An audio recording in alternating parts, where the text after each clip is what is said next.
Good morning, Jamaica. It is Wednesday, December 3, 2025, and it's a post-cabinet press briefing. We've been doing a lot of our post-Melissa briefings. We're back to post-cabinet press briefings because there are a lot of things happening in cabinet that we have to report on, and we will still be doing our Hurricane Melissa updates because that does take up a lot of the time in cabinet, and so you'll still have ODPEM reporting to you, but we've gone back to doing our post-cabinet briefings. And today we have a lot of individuals here for you to hear from. It's really Good News Wednesday. That's really what we should call this, this briefing. We have the Honorable Favour Williams, Minister of Finance and the Public Service, with us this morning. You know, when Minister Williams is here, it's a good day. And there's some good things that we're going to hear, not just what was yesterday in Parliament, and she did such a fantastic job yesterday. We also have on way the Honourable Floyd Green, Minister of Agriculture, Fisheries and Mining. We have Senator the Honourable Aubin Hill, our Minister of Industry, Investment and Commerce. And we'll also have the Honourable Olivia Grange, Minister of Culture, Gender, Entertainment and Sports. And we have Senator Marlon Morgan here, Parliamentary Secretary in the Ministry of Education, Skills, Youth and Information. Before I give everybody else, there are not many countries in the world that are going to have 4 ministers, well 5, and 1 parliamentary secretary coming before the country to report on what they are doing. We believe in transparency. That's why every week every blogger can find things to put on their blogs, because we come here every single week and we present the leadership of this country to answer questions, to talk about what they're doing and to answer questions. So I hear about, there's not enough transparency, don't know what's going on. That is crazy, because every single week we have shown that this is an administration that believes in accountability, in putting ourselves here, opening ourselves up to every question that will come. That's about accountability, and we will always stand for that. And our Prime Minister has always said to us, we have to give the people of Jamaica the information that is needed, and they need to know what we are doing, and that's what we do when we have these briefings. With us today, we also have several permanent secretaries. We have Terry Ann Thomas Gale, the Chief Education Officer for Jamaica. We have Commander Alvin Gale, the Director General of the Office of Disaster Preparedness and Emergency Management. We have Miss Nikisha Walsh, Executive Director of the Students' Loan Bureau, so you know something good is coming. We also have Mr. Harold Davis, CEO of JBDC, and I know Minister Hill usually come with a lot of your heads, so I'm assuming others will be here too. We have Mr. Michael Price, Senior Strategist in the Ministry of Agriculture, Garnet Edmondson, CEO of RADA, Dr. Gavin Bellamy, CEO of National Fisheries Authority. Again, that means there's a lot coming about agriculture too this morning. All the members of staff who are here from the various government entities. We also want to acknowledge Shauna K. Williams-Pinnock, Acting Dean of College, Mico University College, all the students who are here from the Mico University College, and other youth representatives. I know some of our members of the Youth Advisory Council are also here this morning. Members of the media, Jamaicans watching at home and abroad, good morning again to you all. And given the lineup we have and the lots of good news that we have, we're going to go straight into it. And we're going to start with our update from ODPEM, where Commander Alvin Gale will be telling you where we are in the process and giving you some key updates, and then we go into some cabinet decisions that have been taken. Welcome, Commander. Morning, Minister. Thank you. Morning, Ministers, PSAs, colleagues. Jamaica. The National Emergency Operations Center continues to be activated, operating under 5 lines of effort: logistics and emergency relief, damage and needs assessment, restoration of critical infrastructure, humanitarian assistance and social protection, and coordination and support. The coordinated machinery continues to direct national responses and early recovery operations. Today, I'll seek to provide a summary of the progress made across all key sectors. As at 0800 this morning, or rather at 8 a.m. this morning, at 8 a.m. this morning, the confirmed death toll from Hurricane Melissa remains at 45, while 18 persons are also missing. We continue to hold the families and communities at this time and their loved ones in our thoughts. Water, sanitation, and hygiene. We continue to make advancement in restoring water supply across the western region of Jamaica and affected communities island-wide. Today, some 82% of NWC customers have been restored. 61% of the customers in the western parishes have been restored. That means some 60,000 NWC customers in the western parishes do remain without a piped water supply. Significant work continues to ensure that all Jamaicans will have access to safe water, as this is critical to hygiene and sanitation matters. The National Water Commission and partners have already delivered approximately 10 million gallons of water to affected communities. The National Water Commission has also deployed 12 additional water trucks. These resources have been strategically positioned across the island to ensure equitable distribution of safe water. This will ensure the delivery of over 145,000 gallons per day to affected communities. In addition to these deployments, some 23 fill stations remain active across the parishes of St. James, Westmoreland, and Hanover, enabling the continuous resupply to these trucks. As it pertains to food assistance and nutrition, to date, the national system has provided just over 259,000 care packages to those in need. Our partners in food security, amongst them the World Food Programme, World Central Kitchens, Global Empowerment Mission, have been central to sustaining the affected populations. To date, over 3.2 million hot meals have been served across Jamaica, primarily in the western parishes, and over some additional 50,000 food care packages have been distributed to communities in need. Nutritional support for vulnerable groups remain a priority. The Ministry of Health and Wellness, with the support of PAHO, UNICEF, and the World Health Organization, continues to provide specialized nutritional services across the island, including iron tablets, folate, and high nutritional supplements. Most recently, they have also completed some nutritional educational training programs for our frontline personnel. Health and medical services. The restoration of the health sector continues to advance at a steady pace. More than 50% of all healthcare centers across all parishes are operational.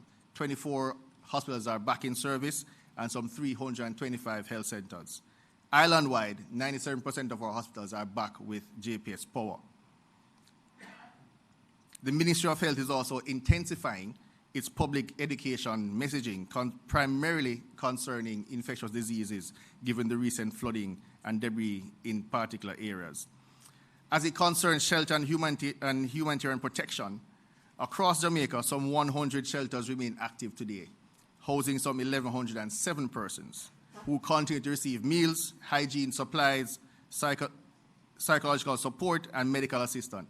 Partners in this sector include the Social Development Cooperation, UNICEF, UNESCO, and the International Organization for Migration.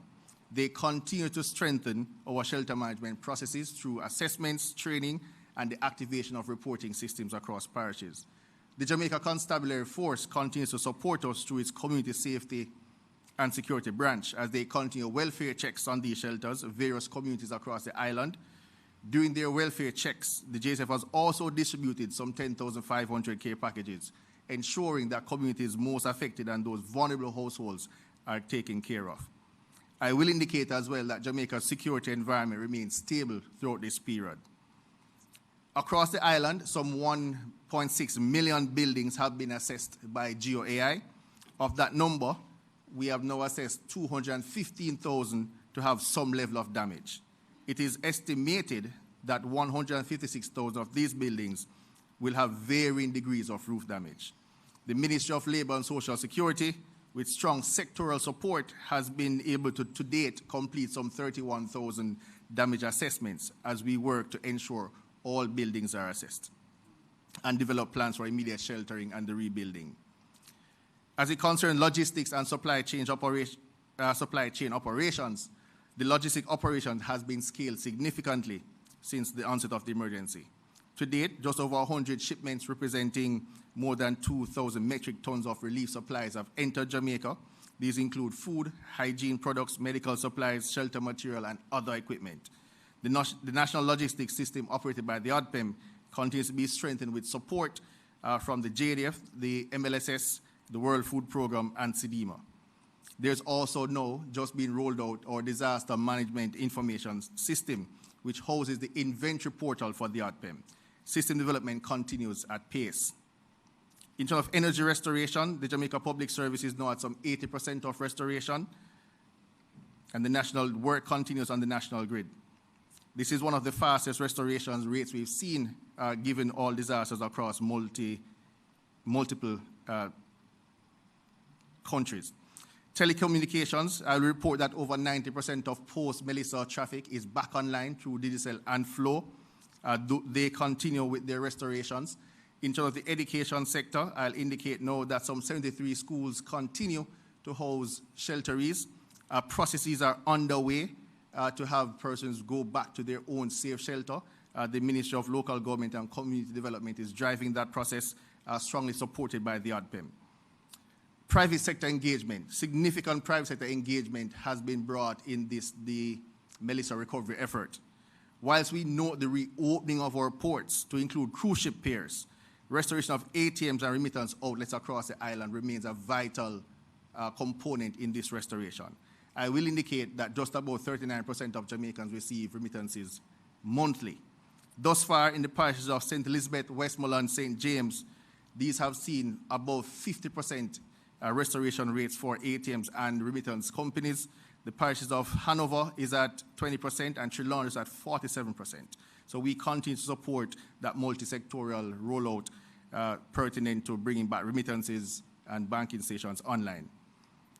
In closing, as we move deeper into the early recovery phase, our national response remains grounded in coordination, transparency, and partnership across government, civil society, international actors, and the Jamaican people.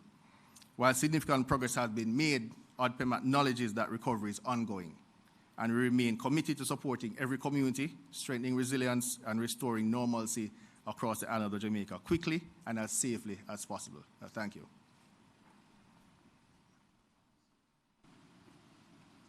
Thank you for that very comprehensive update, and I didn't have to stand up. So that means you were very well in the time that you've been given, and I thank you for that. I just wanted to add a few things just based on cabinet decisions that relate to the presentation that was just done. NARA, everyone's talking about NARA, which is a good thing.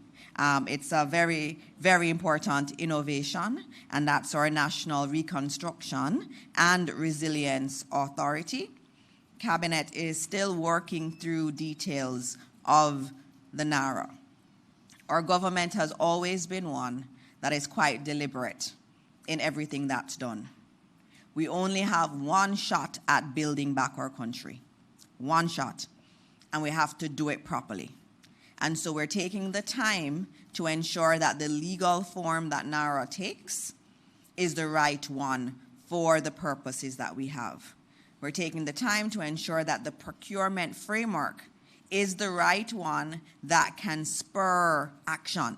Jamaicans can't wait 10 years for the rebuilding. We need to move quickly. But while we're trying to move quickly, we also have to do so with accountability embedded in it. And so we're taking the time to make sure that we have an entity that can move speedily and without all the red tape to rebuild Jamaica in a much more resilient manner, but at the same time still be accountable to the people of Jamaica. And so we're expecting to come back to you in a couple more weeks in terms of more details around NARA, but Cabinet is continuing to deliberate on that. Also, the Prime Minister has noted that within 2 weeks, could be as early as next week, you will have a framework within which to see everything that has come in, all donations that have come, and where they have gone. And I'm very interested in that because I've seen some preliminary data that shows that this notion of partisanship is actually very, very incorrect. It may be partisanship in the other direction. And so when that data comes, you will see exactly which communities, which constituencies got the majority of the aid. It will show you where everything went. And I'm looking forward to that because a lot of people want to know. And I want to know, and I've seen some of it. And so it's good for everyone to know where all of this went. And so we can stop the conversations around partisanship and we can speak about equity and how it actually has happened. So just putting that there, that we're looking forward to that, and we will come here and we will discuss it here. Another thing in relation to cabinet and a decision that's been led by our Prime Minister has to do with the use of the funds in Support Jamaica. I know there was a question last week in relation to how will these funds be used. There are so many persons in the diaspora, even locals in Jamaica, that contributed to the fund. And the decision of cabinet is that the funds in Support Jamaica will be used to purchase building material to support the rebuilding effort. Now that's important because you heard here also that we are going to be doing a lot of the assessments, and Ministry of Labor has already started doing assessments in the field. So they're going out, they're looking at which houses have been damaged, doing the geolocation, they're tagging them, and so we'll be able to know which houses have been damaged. And so the money will be used to buy material that can then be traced to the individuals who have gotten it. So it will go to a house. We know that that house was damaged. We know that family is not able to repurchase the material needed to fix it. So that's how the funds will be used.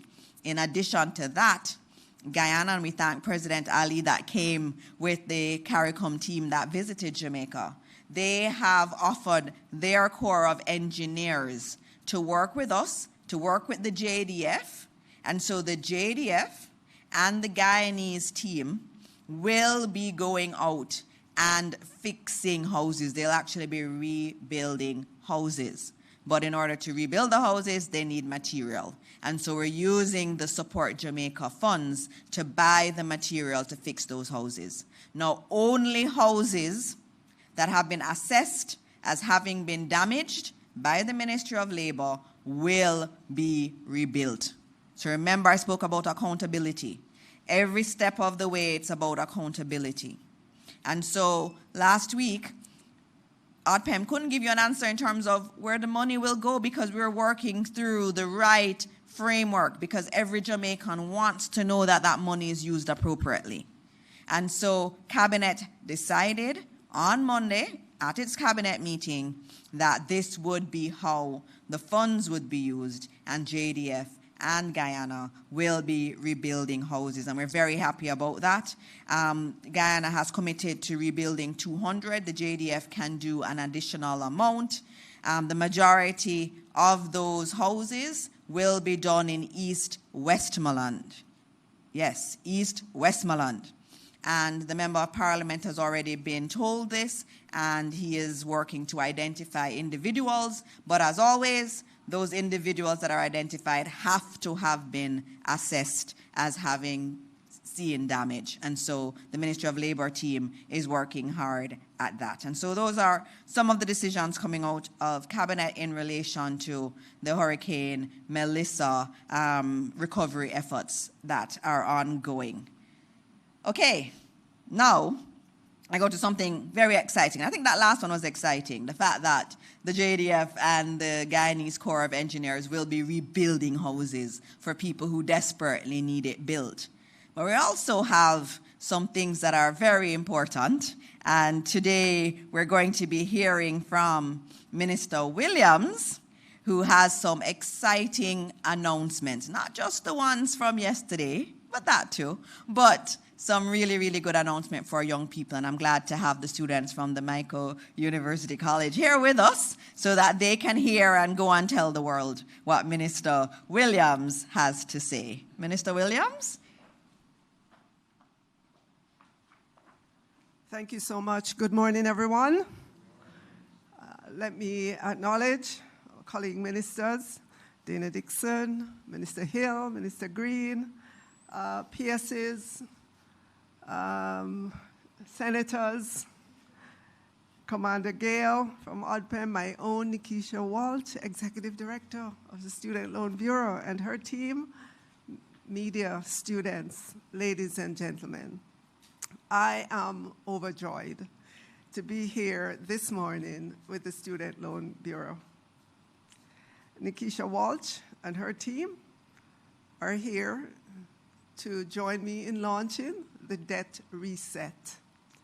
This was an initiative that we talked about and announced before election. It's one of our election commitments. And I am proud to say that despite Melissa, despite everything that has happened, we're here today to announce this debt reset and the new face of the Student Loan Bureau.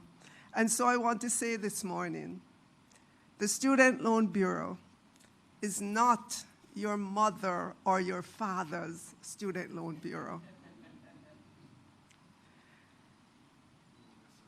Yes, it's a new SLB, new offices, comfortable location, new information technology. Those days in which you could not get your loan balance and you had to think about getting in a taxi to go to student loan and try to get that, those days are over. Yes. And Nikisha is going to take 5 minutes to walk you through that. But I want to say, over the years, the government of Jamaica, through the Student Loan Bureau, has introduced a range of policies designed to move barriers to tertiary education and make loan repayment more manageable for our students. These initiatives include reductions in interest rates, advanced benefits for beneficiaries, and the removal of the guarantor requirement for loan approval. Additionally, the extension of loan tenures has helped to lower monthly payments, giving our customers more disposable income. The targeted loan tenure now ranges between 15 and 20 years. It used to be way shorter in the old days. And you have the PAYS, you have the postgraduate product that's set at 10 years. The SLB's recent relocation and rebranding marks an important step in its transformation into a more modern, customer-centric institution.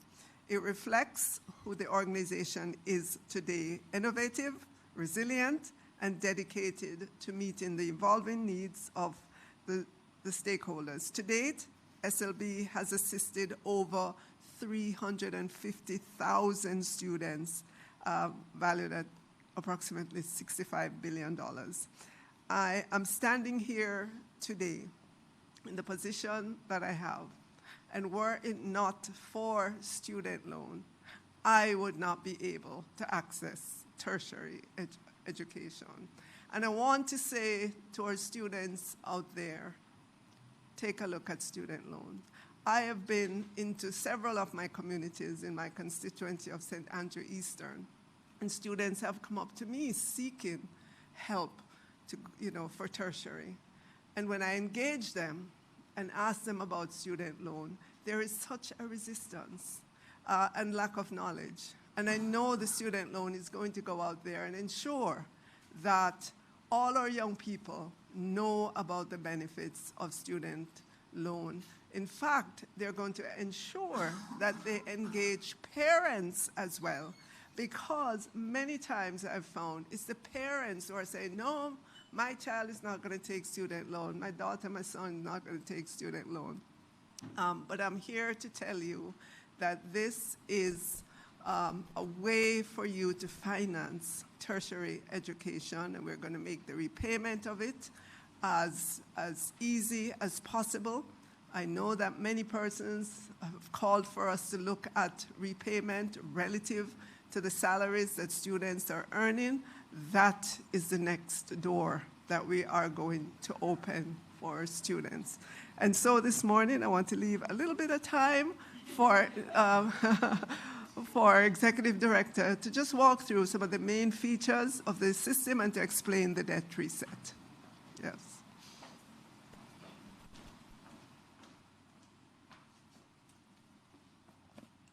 Good morning, everyone. All protocols already observed. So as our minister mentioned, today we will be presenting the debt reset program along with 2 other great initiatives. So the Student Loan Bureau, through a mandate, as minister would have mentioned, played a critical or pivotal role in advancing national human capital development. To date, our interest is as low as 3%, moving from as high as 16%.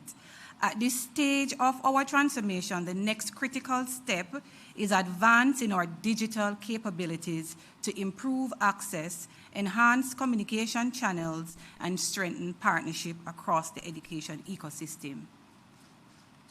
So first, I would like to introduce the new STEEP customer portal. On the portal, we were able to register online, meaning go online, access your account. You will be able to pay your loan. You will also be able to view your loan your details and also print statements. This is our customer portal. The student will be able to go on the website and access this landing page. Now, why we need an onboarding platform is because we want to access the information from the students. So they will be able to put in their email address and their password. It's not moving. So when they access the portal, this is their login credentials. As I said before, their email address and their password that will help them to access, this platform. So what you're looking at is our new customer portal. They'll be able to apply for a loan. They'll be able to print their statement, and they'll be able to view their loan details. Now, this is what a typical statement will look like. As you can see, it will show your loan information, your repayment start date, the tenor of your loan, the interest arrears, if any, and the closing balance to close that loan. Now, to date, the SLB has 360 loans in our active portfolio.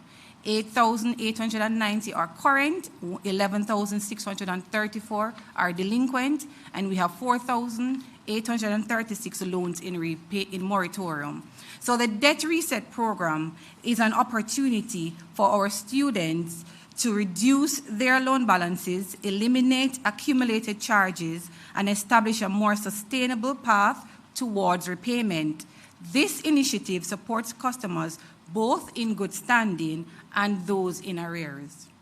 So effective October 31st, this is where SLB will pull on the loan portfolio to determine how many of our students are active, and I would have mentioned that figure before, and how many students are in arrears. This program runs between December 1, 2025 and April 30th, 2026. What it will do, it will allow the students to clear their arrears by SLB offering a 50% waiver on your interest arrears, 100% waiver on your charges, and 100% waiver on your insurance fees. And the student will be able to close this within 5 months. So the other benefit, because we understand that there are students that are in good standing. There are students today that continue to make their payments despite financial challenges. So what this debt reset program will do as well, we will be giving $100,000 to be applied on all of those students' loan account. So currently, as I said before, we have 8,890 students, and come next week, 100,000 will be applied to their account. This is about encourage them for continue to be, good customers. Once you are in the debt reset program and after a year, if you continue to become current, the SLB also offers a 2% interest reduction in your interest rate. So this will allow students now to reduce their repayment costs and also get an opportunity to have more disposable income. So how would this work? You will go on our website, you will apply for the debt reset program. It, as on the screen will show you, you will see, for example, the students have $185,000, and based on the debt reset program, we are waiving $52,000. So the student have an opportunity to pay this amount over 5 months. They would indicate which month or which period they want to do so, and they will get a statement indicating what their monthly payment should be. Now, we also, apart from the debt reset, Minister, want to support our students and customers that have been impacted by the Hurricane Melissa. So currently, students in tertiary institutions and customers across the parishes have been impacted.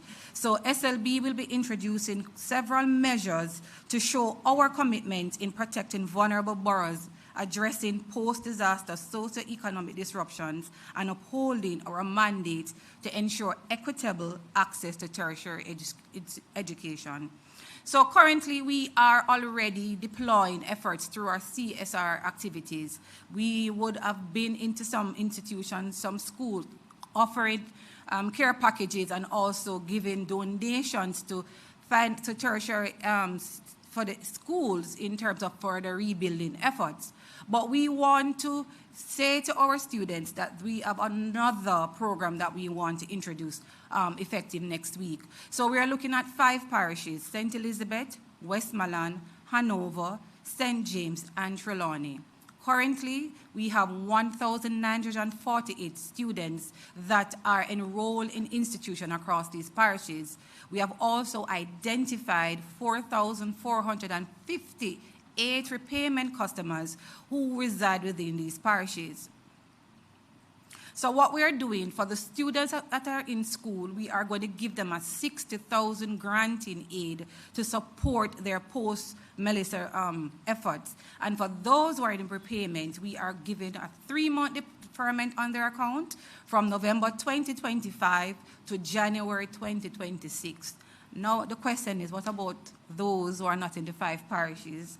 And they may be impacted. We already assessed that situation, and what we're doing, we're ascertaining funds from our account to ensure that beneficiaries outside of these parishes, we can support them. But this is to be done on a case-by-case basis. So if you do not fall into the 5 parishes, you can contact the SLB, and we will offer you one of those initiatives. So SLB remains bold. We are forward-looking, and we are committed to innovation, digital excellence, customer empowerment, and sound financial stewardship. Guided by our strategic pillars and aligned with national priorities, we will continue to expand access while securing long-term institutional stability. The SLB is now 54 years old.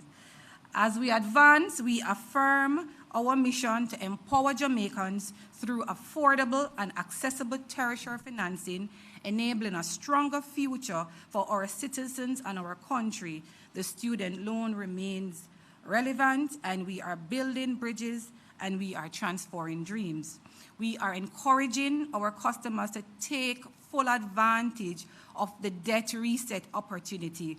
Bringing your loan current and maintaining consistent payments enable us to continue supporting the next generation of students.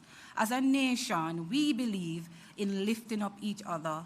When you repay, each one reach one. No one is left behind. Thank you, Minister.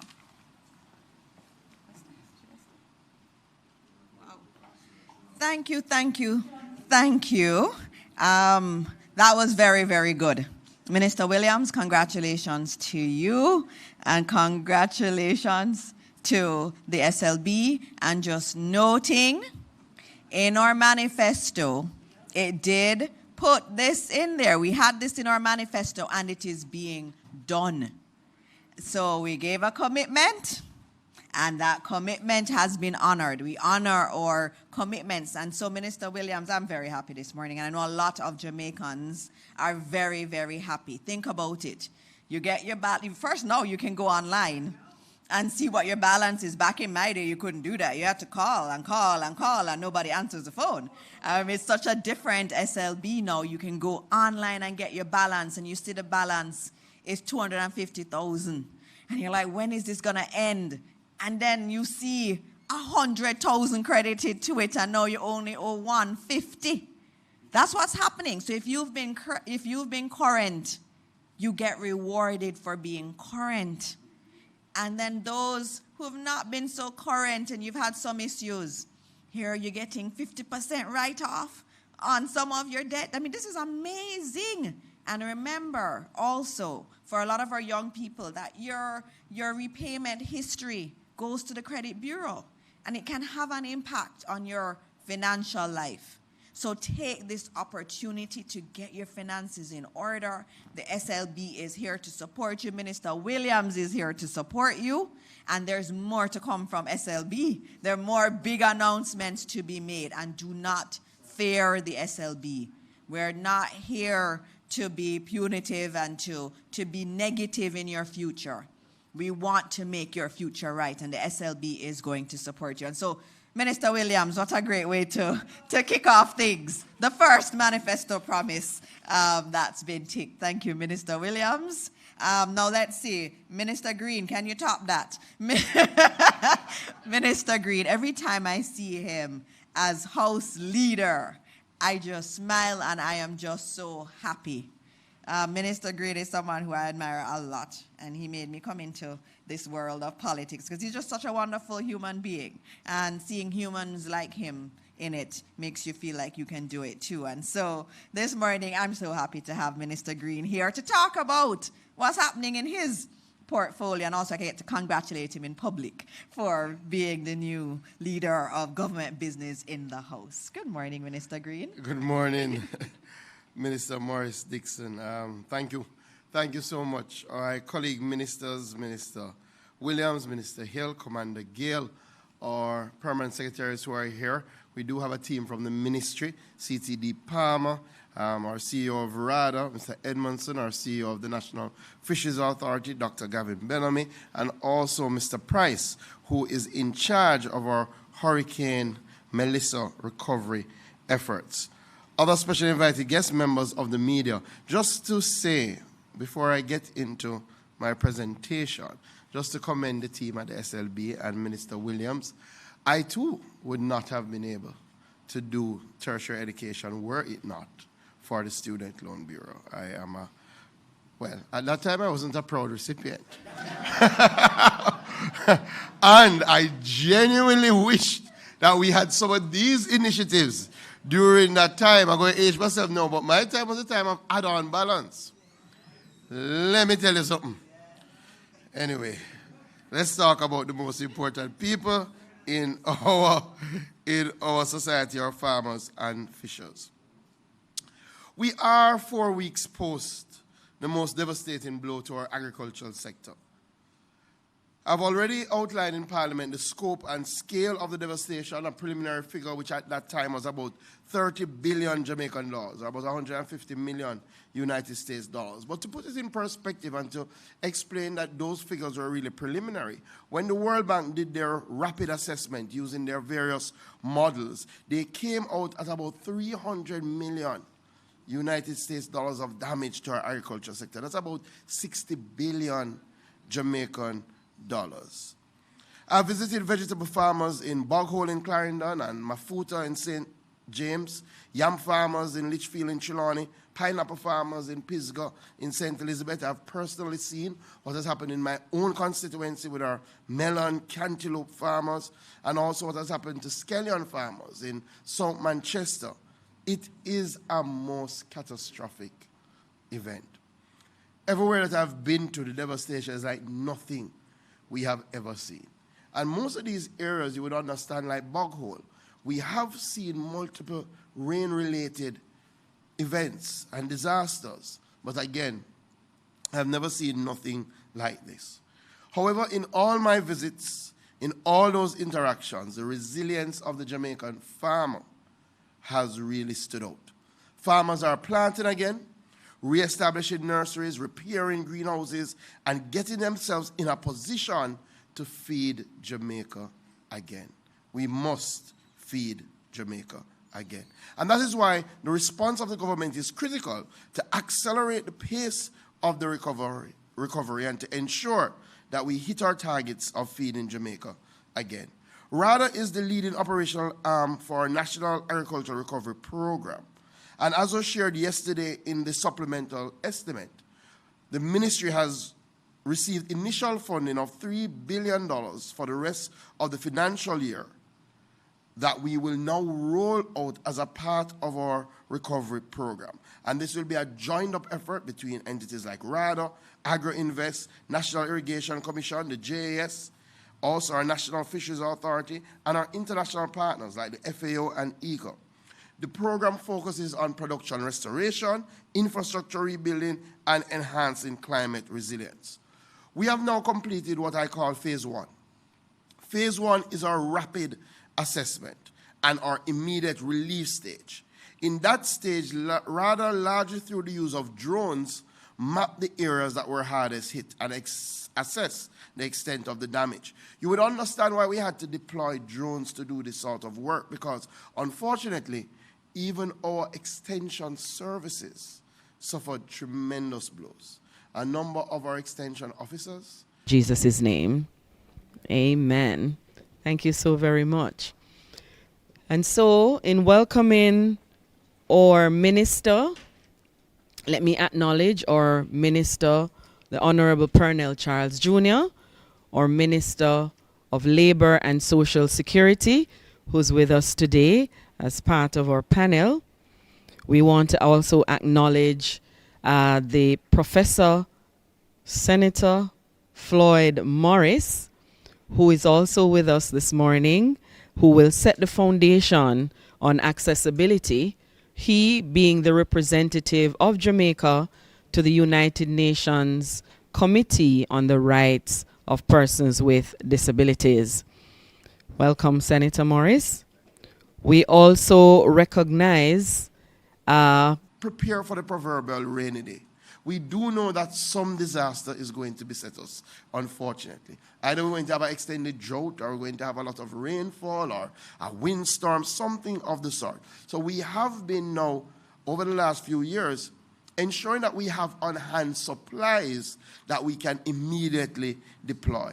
So in this first phase, which was over the last 4 weeks, we've already distributed 6,500 packs of seeds, benefiting over 3,000 farmers, 2,000 bags of fertilizers across 8 parishes. We've had engagements in St. Catherine, St. Anne, Portland, St. Andrew, Trelawney. We're scheduled to have another engagement in St. Elizabeth on Friday, as we move to ensure that our farmers can get back out there. We've also started some restoration work in relation to some of our RADA offices. That will, however, take some time. Unfortunately, we do have offices that were completely destroyed in parishes like St. Anne that we will have to take some time to build back. So having gone through the rapid assessment and provided that initial support, we're now going into phase 2 of our recovery, which is really about intensifying our interventions over the next 6 months. Already, we have procured over 7,000 packs of seed, approximate value of $50 million, and we are distributing as we speak to the parishes. We're already in an additional stage of procurement for another $70 million worth of seeds. We have approximately 5,000 bags of American fertilizer, which we're distributing again as we speak, and I want to pause to thank the government of Morocco for their kind support. This was pre-Hurricane Melissa. This is not a Melissa gift. But we decided to hold on to it until the end of the hurricane season, just in case we needed to rapidly deploy it. And that's what we're doing now. We will be also purchasing about $50 million worth of fertilizer, specifically formulated for yam farmers. We saw about 70% damage to our yam crop. So we're looking at special lines, 14-28-14, 11-22-22, and sulfate of ammonia. And we also will be putting another $50 million to procure planting material and stakes. So that's about $100 million in our program towards our yam farmers. We're also working with the Agricultural Land Management Unit to do some rapid soil analysis. We've started with our yam belt because, again, if you've been into our most damaged area, the entire topography looks different. And as such, RADA is working with the Agricultural Land Management Unit to do this rapid soil analysis so that we can guide our nutrition program. We're also focusing on our greenhouse farmers. And already we're advancing procuring about 85,000 square feet of greenhouse material that we will deploy to our greenhouse farmers. We're going to be doing a special focus on our nurseries. So we have outlined a program where over the next 3 months, we want to produce at least 2 million seedlings. And to make that possible, we'll be procuring an additional 105,000 square feet of material. We're also going to be procuring frames for 32 greenhouses, and we're procuring now some soluble fertilizers to help our hydroponic farmers that are still functional. You may have heard that we've started a free land preparation program, and that is ongoing as we speak. The idea is to ensure that there are less barriers for people to get back into agriculture. So we've started that for farmers who are interested. They can contact RADA, and we've set some parameters. So if you have less than an acre, we prepare all of that for you free. If you operate up to 5 acres, we'll prepare up to 3 acres free. If you operate up to 10 acres, we prepare up to 5 acres free. And all of that is happening through our RADA tractor services. Additionally, we are engaging private tractor operators. But I say to the farmers, come to RADA to engage the private operator. Don't engage a private operator and then come to RADA to reimburse what you have spent. We have put out an open call that we are looking to partner with those who own tractors.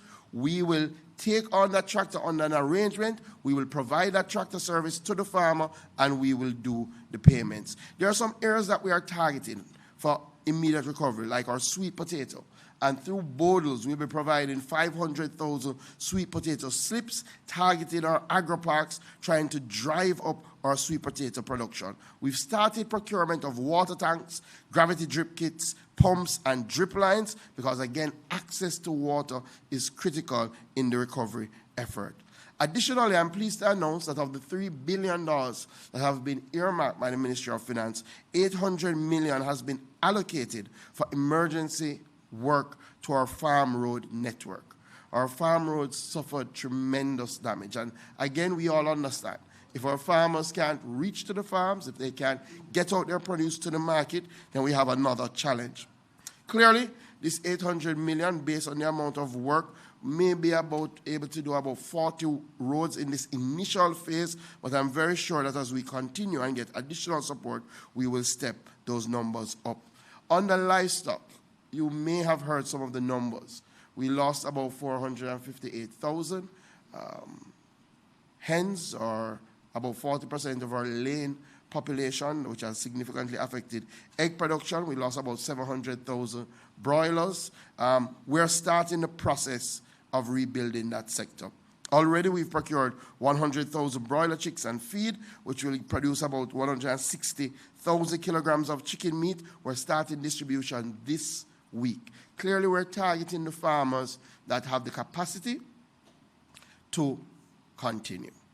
But as part of this broiler initiative, we will be focusing on building back infrastructure, because a number of farmers in the hardest hit parishes not only lost their chicken, not only lost their feed, but they lost their chicken coops. And we're going to be building that back as we move forward. We also have specialty programs that we're outlining for our pig farmers, our cattle farmers, our small ruminant farmers. We're procuring about 9,000 bags of animal feed to help in that regard. That is just RADA and just some of what we're doing, but there are other entities that are critical to this recovery progress. The National Irrigation Commission, despite widespread damage to our electrical infrastructure, the NIC has moved aggressively to restore service. We have done much better than Hurricane Beryl. And I think that is something that we should celebrate. Power has now been returned to 85% of our water production pumping stations, 37 out of 44. For 4 stations, including in St. Elizabeth and 1 in Trelawney, we have deployed diesel generators so that those stations can operate. It was one of the things we saw in Beryl. It took us a long time to get the hardest hit areas back up and running. Already, we've used 4 generators, and in some of those areas, the NIC is pumping as we speak. In fact, today, 98% of the NIC customer base has water service restored. I think we should give the NIC a big round of applause for that. The NIC is also operating 12 water filling stations, and one of the things that we have been doing is to provide social water in some of the hardest hit areas. 2.3 million gallons of free water has been provided, supported 1,836 persons across 45 communities in Trelawney, Hanover, and St. Elizabeth. We're also focused on our canal cleaning. You can imagine that we have a lot of debris in our canals from Hurricane Melissa. 20% of the canal cleaning has already been completed, and we're moving on that restoration activity. The Agro-Invest Corporation and our agri-parks is going to be a critical part of our recovery, has started to engage our agri-park farmers. In fact, they had an engagement session with them last week, Tuesday, and they have officially launched a 1,000-acre boost recovery program, which is targeting the rapid return of key crops such as tomatoes, vegetables, melons, sweet potatoes, cassava, hot peppers. Farmers in Clarendon, St. Catherine, and St. Elizabeth are already engaged, with Portland, St. Thomas, and the corporate area being mobilized. Under our 1,000-acre Agri-Park Boost Recovery Program, we would accelerate land preparation, drain cleaning, road repairs, irrigation recovery, seedling supply, fertilizer distribution, and coordinated input support. We're also fast-tracking our matching grant scheme, where we're providing up to $750,000 to farmers for tools, irrigation supply, fencing, and planting material. Additionally, we are using private tractor services in our agri-parks with the target of preparing at least 50 acres per week. We're providing that at discounted rates of up to 62% to get our agri-park farmers back up and running. The JAS has also been on the road with the United Way team. In fact, the United Way launched a fund to support Hurricane Melissa recovery efforts, and I want to formally commend our champion athlete, world champion, Oblique Seville, who was the first donor to the fund, contributing $500,000 to the fund and starting the JS on the road to help with the United Way for the recovery. Our fisheries sector, again, tremendous blow. Over 3,000 boats that have been damaged. Almost all our fishing beaches on the south coast have been tremendously impacted. Almost all our fishers lost most of their fishing wire and their pots.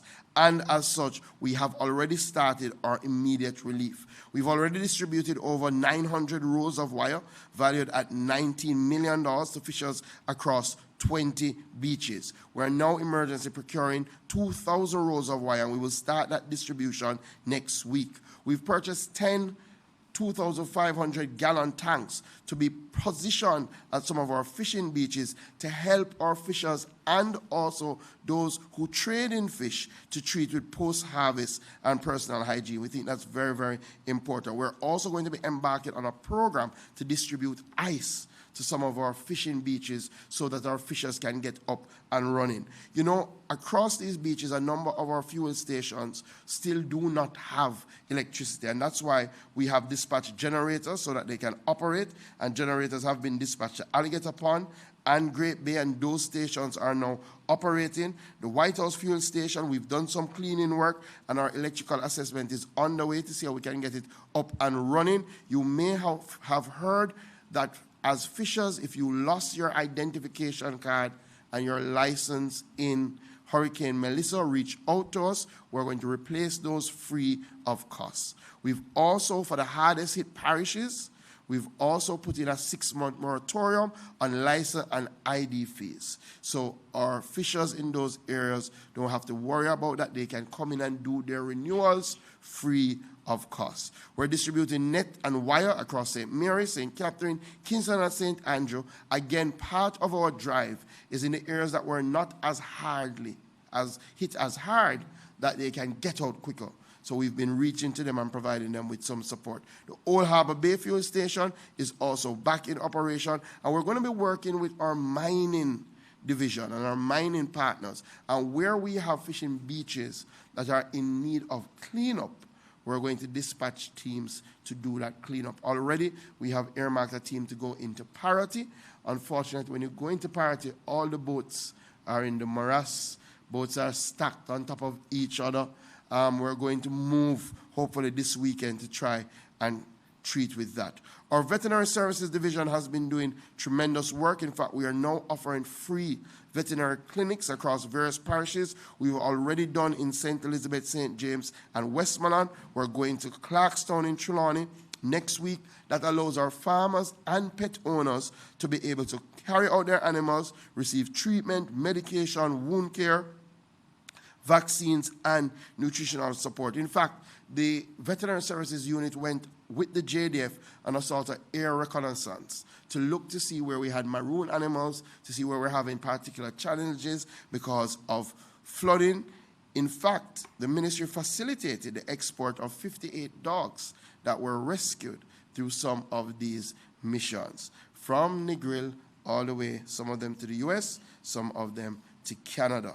We have strengthened our capacity to diagnose leptospirosis. Some people don't know that we play a part in that because, again, it's a One Health approach. What we're actively pursuing now is the donation of a veterinary field hospital to see if we can establish some direct veterinary support in the western end of the island, where 3 of our 4 veterinary stations were severely damaged. So that's one of the things that we've been reaching out to our international partners to see how we can get that done. I will leave our mining update for another time, just to treat with 2 more areas and 2 more issues. But I have to thank all the private sector partners and the NGO partners who have come forward thus far. We've gotten some support from the VM Foundation through the Jamaica 4-H Foundation and the UNDP. We've secured a US $70,000 partnership under the Jamaican Resilient Recovery Initiative. The American Institute for Cooperation on Agriculture has pledged US $30,000, as well as US $4 million in an ICT support package. We have a pledge from Newport Forsan, which we should action next week, of $25 million worth of fertilizer. And we also want to thank the government of Trinidad and Tobago, who are providing 1,000 pounds of tilapia feed that will go a far way to help our fish farmers in St. Catherine and St. Anne. 2 more issues. 1, will we have food for Christmas? The answer is yes. So already we've started tapping into external sources to ensure that we have sufficiency of supply. How the ministry does this is through our analysis of our demand patterns through the year. We have a fairly good idea of some of the areas and how much we consume, and then we look at our production patterns, and where there's a shortfall, then we see if we can tap into external sources to fill that shortfall. We will not do more than is necessary. I want my farmers not to worry. There will be space for your products. Once you bring them to market, there will be space for that. But already, we're looking to tap into external support for our vegetable lines and our table eggs. I think we all appreciate that there were challenges with table eggs prior to Hurricane Melissa.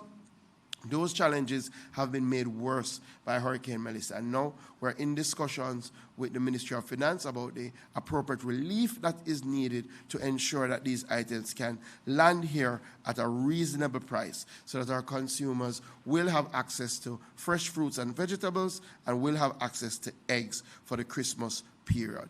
We also have been working with our Pray Their Larceny unit. So challenging time that you have to manage carefully, because, again, a number of our farmers, their animals have suffered displacement. And it is normally a prime time for criminals to try and capitalize on that opportunity by literally reaping what they have nothing to do with. You have seen in the news that our agricultural protection branch is really reaping great dividends. I think almost every week now we've heard of an interception where they have intercepted cars with goats. Unfortunately, one of those interceptions, when they did all the checks, one of the persons who was in that motor vehicle was a police officer, but it just shows that our agricultural protection branch is working, and they will continue to see how they can provide that level of protection during the Christmas years, because this is the time that we normally see an uptick in these predial larceny crimes. We know that there are some challenges in relation to our national animal identification and traceability system. That is a system that we use for cattle to ensure that when the police stops somebody transporting cattle, they can easily identify whether this has been gotten through bona fide means. There is a requirement under law for all cattle to be tagged. Our farmers have reached out and our butchers have reached out to indicate that there are some challenges in relation to the capacity of the Veterinary Services Unit to tag the backlog. The truth is, this program started in 2015. We've tagged about 90,000 heads of cattle, but unfortunately, when there's no enforcement, sometimes there is no motivation for people to do what is required under the law. Nonetheless, we do know that displacement has been caused to our Veterinary Services Division because of Hurricane Melissa. So I want to say to our farmers and our butchers, we are looking at some solutions to ensure that we ease the sort of discomfort that is being caused by the enforcement exercise. And I will further update you by the end of this week after we've had a meeting with the police and with my veterinary services team to see what is the best approach. I can tell you that we've already deployed yesterday 8 interns from CASE to work with our veterinary services unit in the parishes that we have the greatest challenge, St. Elizabeth, Manchester, to see if we can ramp up tagging in those parishes so that everybody can have a Merry Christmas and so that those who seek to steal will not be able to do so. Thank you, everybody. Thank you. What a lot. I was going to stand up, but then I said, no, it's all very good information that we are getting, and I thank you, Minister, for all of those updates. I mean, it went from $750,000 grants for farmers to initiatives for fisher folk to work being done in terms of livestock because of all the loss, to even dogs migrating and predial larceny. Good for those dogs. Very good for them. No, but Minister, you're doing an excellent job. I need to have the tomatoes because you know I can't grow the tomatoes. I have tried multiple times. Maybe I can do the peppers better this time, but we need you to do your work so that we can have things for Christmas. And I'm glad you gave Jamaica that assurance that we will be good for Christmas. Up next, we have more exciting news. I mean, it's just a morning full of exciting things happening in government. Government has not stopped working, and here is another hard-working minister, Minister Hill. He has an awesome task, and I am very happy to have him here. He's wanted to come for a while, to come and tell all of Jamaica what is happening. He has the small business portfolio, and he is doing big, big things. And so, Minister Albin Hill, I'm happy to have you here this morning to come and tell Jamaica of the important work that you're doing with your ministry and agencies.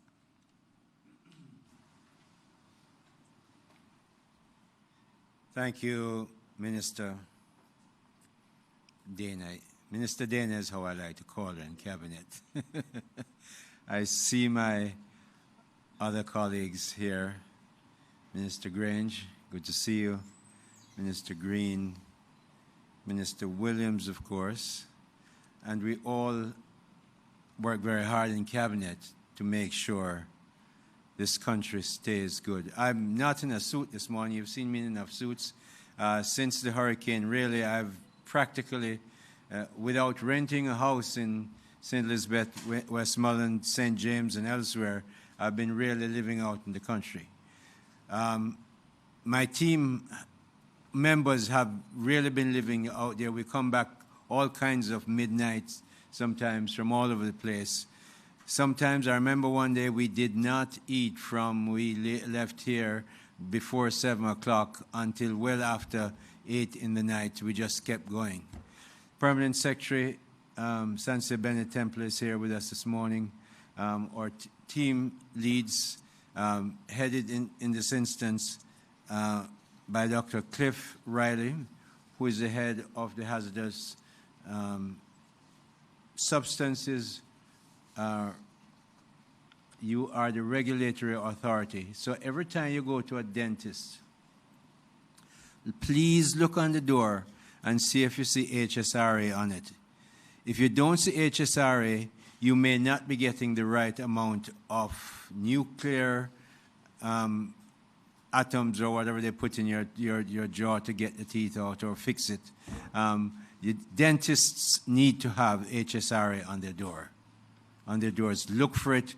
That's what he does. And by the way, we're the only small country, and maybe outside of North America, one certainly none in the Caribbean, that has a nuclear plant at the university. I've been there, seen it, and many of you might not know that, but Cliff is in charge of that. Harold Davis there, who is the head of the Jamaica Business Development Corporation, assisting us with technical work, which you'll hear about in a minute, and the business, the Bureau of Standards of Jamaica, Companies Office of Jamaica. All these are within the ministry, JAMPRO, Exim Bank, and we collaborate with the DBJ, which is in the Prime Minister's ministry. We're going to look very quickly at the business restoration at Board in St. Elizabeth and White House in Westmoreland, the distribution of generators in East, Central, and South St. James, business assessment in a compound, voucher businesses, and COJ. But I couldn't go without saying congratulations, to Minister Williams for all the work that she did with the international financial institutions yesterday with the Prime Minister. You've heard the announcement. But to touch your lives, many Jamaican lives, what the work she's done with the Student Bureau. I was unfortunate that I didn't get any benefit from the Bureau. So, but a family member, a close family member, sits on the board, and I'm happy that he does that work. When Melissa struck, I was in South Korea representing the government of Jamaica for an IDB meeting. I saw in Korea that Bob Marley was replaced, Bolt was replaced, or music was replaced, or beaches were replaced, and Black River had, for the time, become the face of Jamaica. I am about half an hour away from Black River. That's where I grew up, just south of Monroe. So I went to Monroe College, Boboski Watton, for those of you who have had the privilege. But what I saw was amazing. Then I came back on I couldn't get back through American Airlines or any of those. So I had to find, Acadian found for me that Cayman Airways were coming in. The Prime Minister arrived early in the morning, and by mid-afternoon, Cayman Airways brought me back in on the Friday, I think it was, because no flights happened on Thursday, so the first flight was on Friday. By the time I came back Saturday, we were in meeting. What I did was look at my ministry and converted it into the Business Restoration Working Group. All the agency heads, all 21 of them, PS working under the PS and myself, made sure we brought that team together and said, the Prime Minister gave me a mandate, actually mandate came after I did the collapsing into the working group, that we must fix back businesses to get them up and running. Clearly, Grace doesn't need my help, and if Grace needs me, they know where to find me. They call me, I'm going to answer the phone very quickly. Some people, although I give out my phone on the radio, some people don't have the phone number. So we have to go look for them. And what we're looking at is the MSMEs. So we went out, and let me give you some idea of what we've done.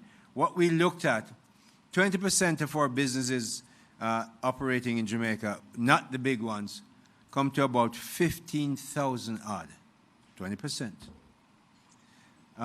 We didn't go higher than that. We said, look, if you look at this 20%, what is going to cost us? A big, big number. I'm not going to waste your time with that. So we said, all right, we're in the cabinet. It's a Prime Minister, given the mandate you've given us, we looked at what we have to do for mom and pop stores, bring them back up.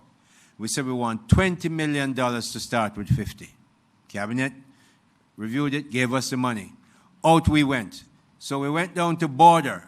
And Border is really a very easy name. It's right where one sign says Westmoreland and the other one says St. Elizabeth, right at the border. And Border is technically in Minister Green's constituency.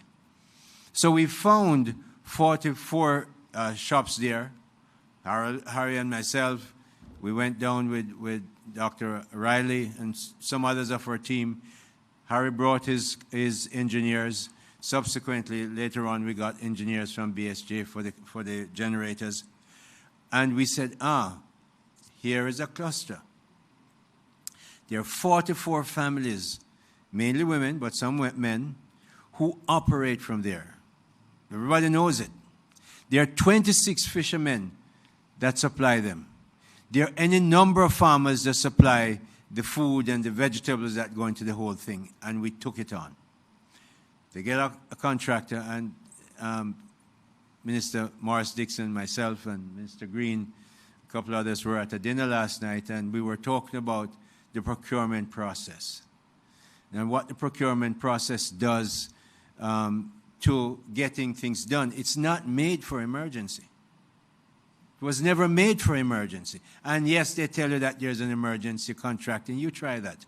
When you have people don't have any roofs over their heads, a little sun come out between 8 and 10, and then the rain come back and you get wet up again. Shops, the rice wet up and the sugar now, see all of that in White House.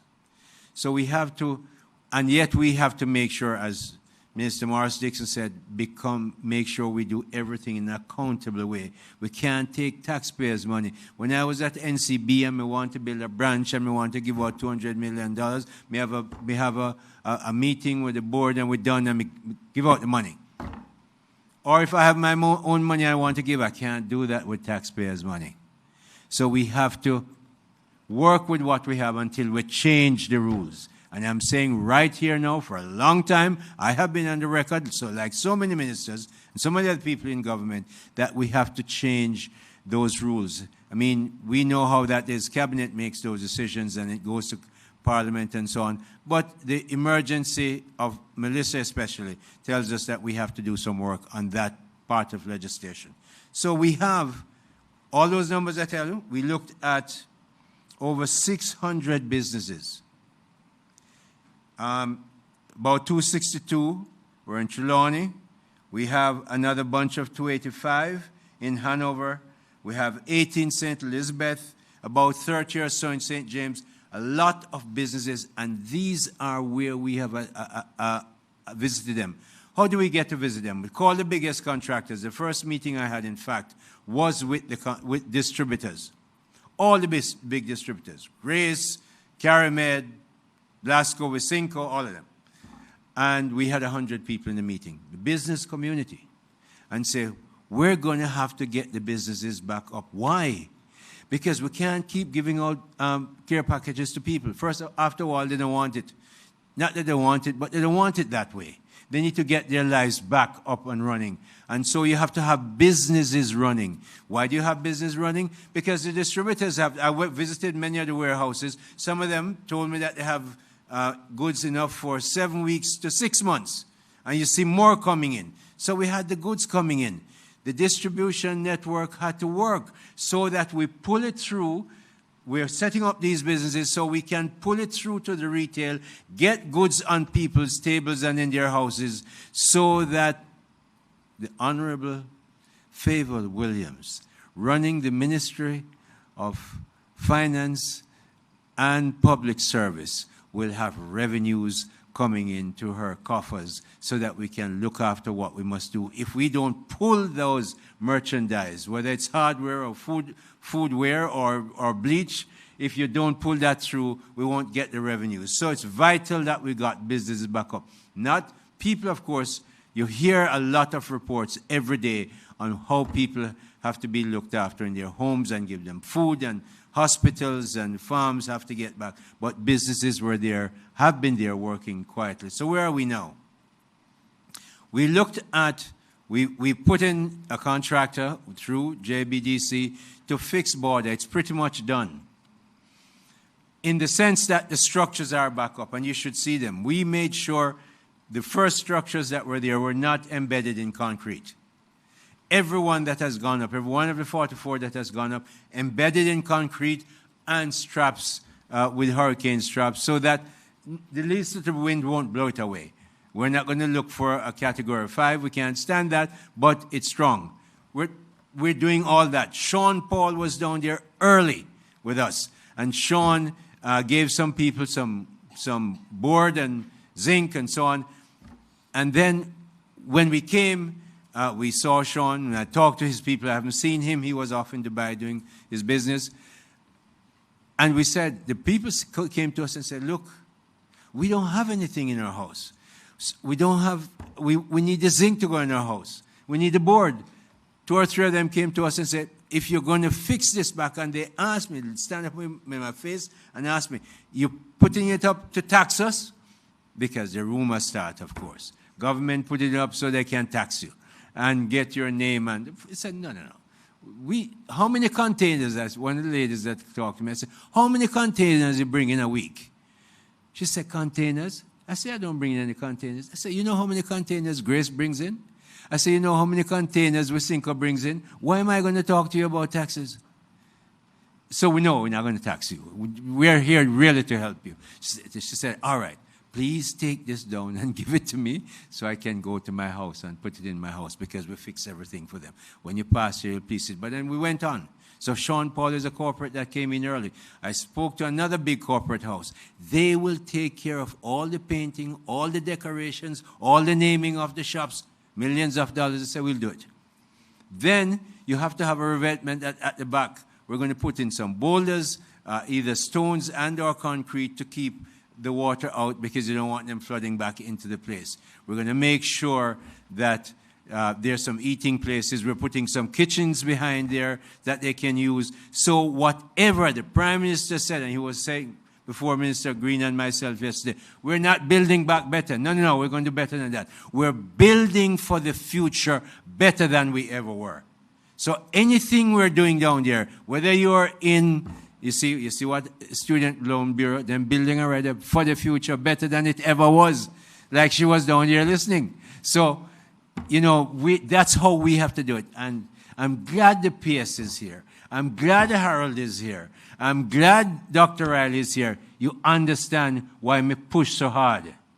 We can't do things like we used to do and become the Jamaica that we have to become.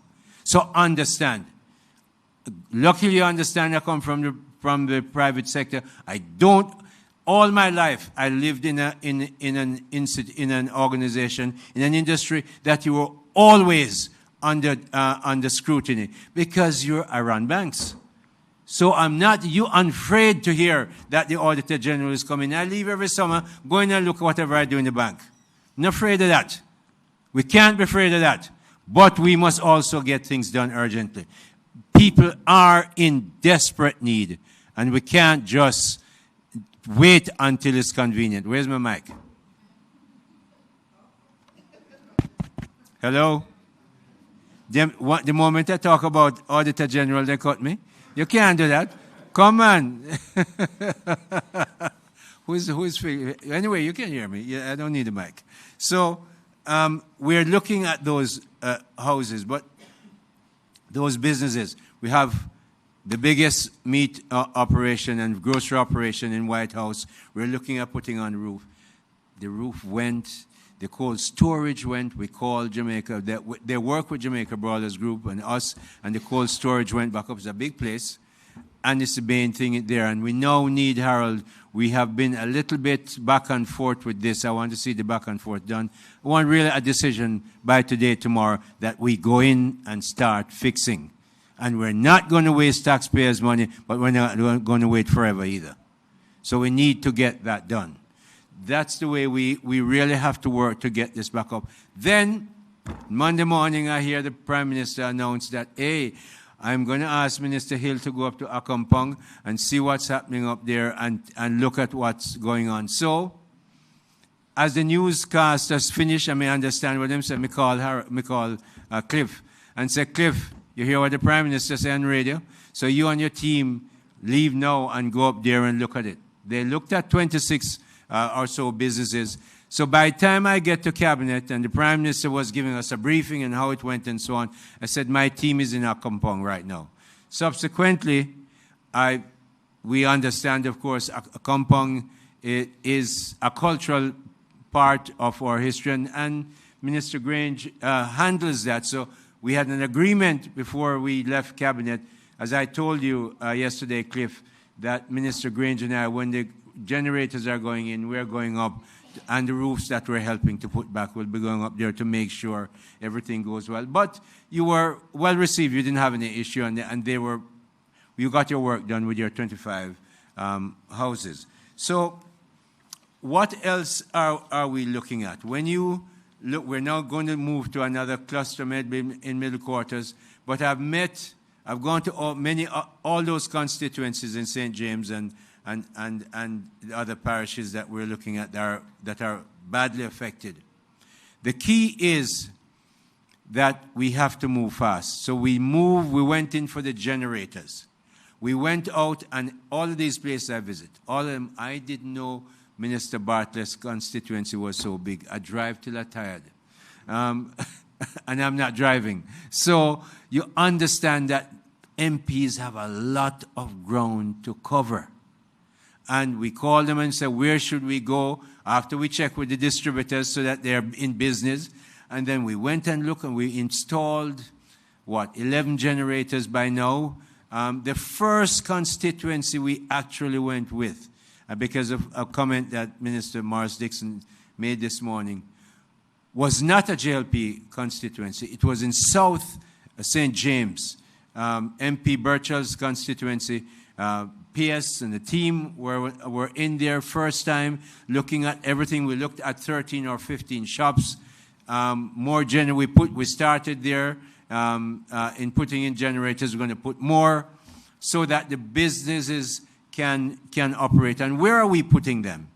We're putting them in the main shops in the communities, where usually they sell meat, they sell flour, they sell bread, so that they become the center of community development. Why?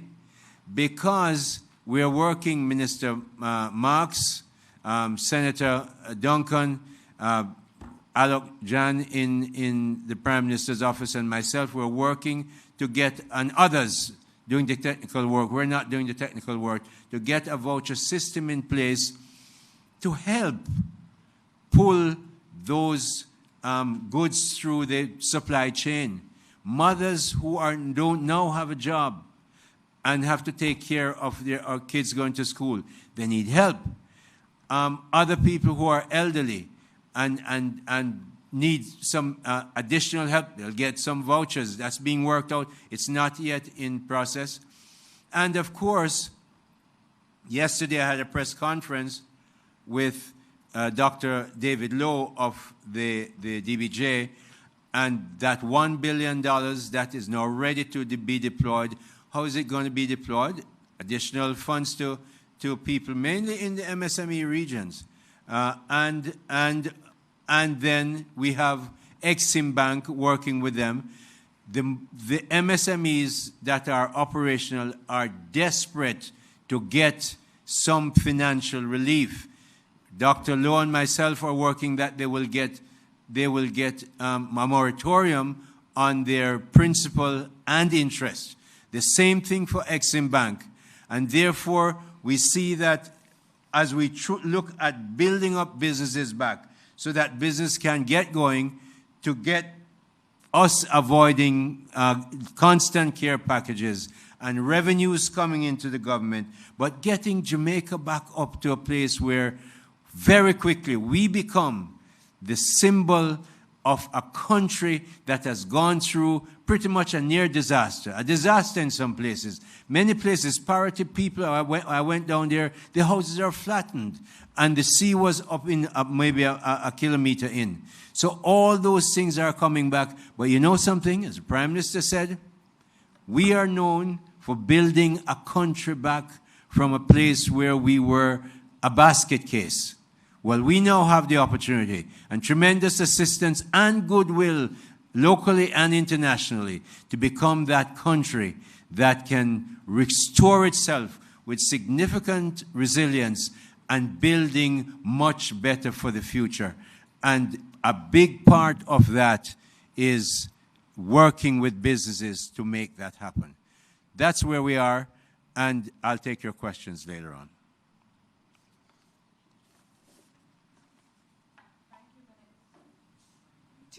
Checking, Mike? Not there, still not there. It's not just you, Minister. It's the entire mic system. Just waiting for the mic to come back. All right, good. Thank you very much, Minister Hill. Those updates are very big. It's very important. I want to see those shops too.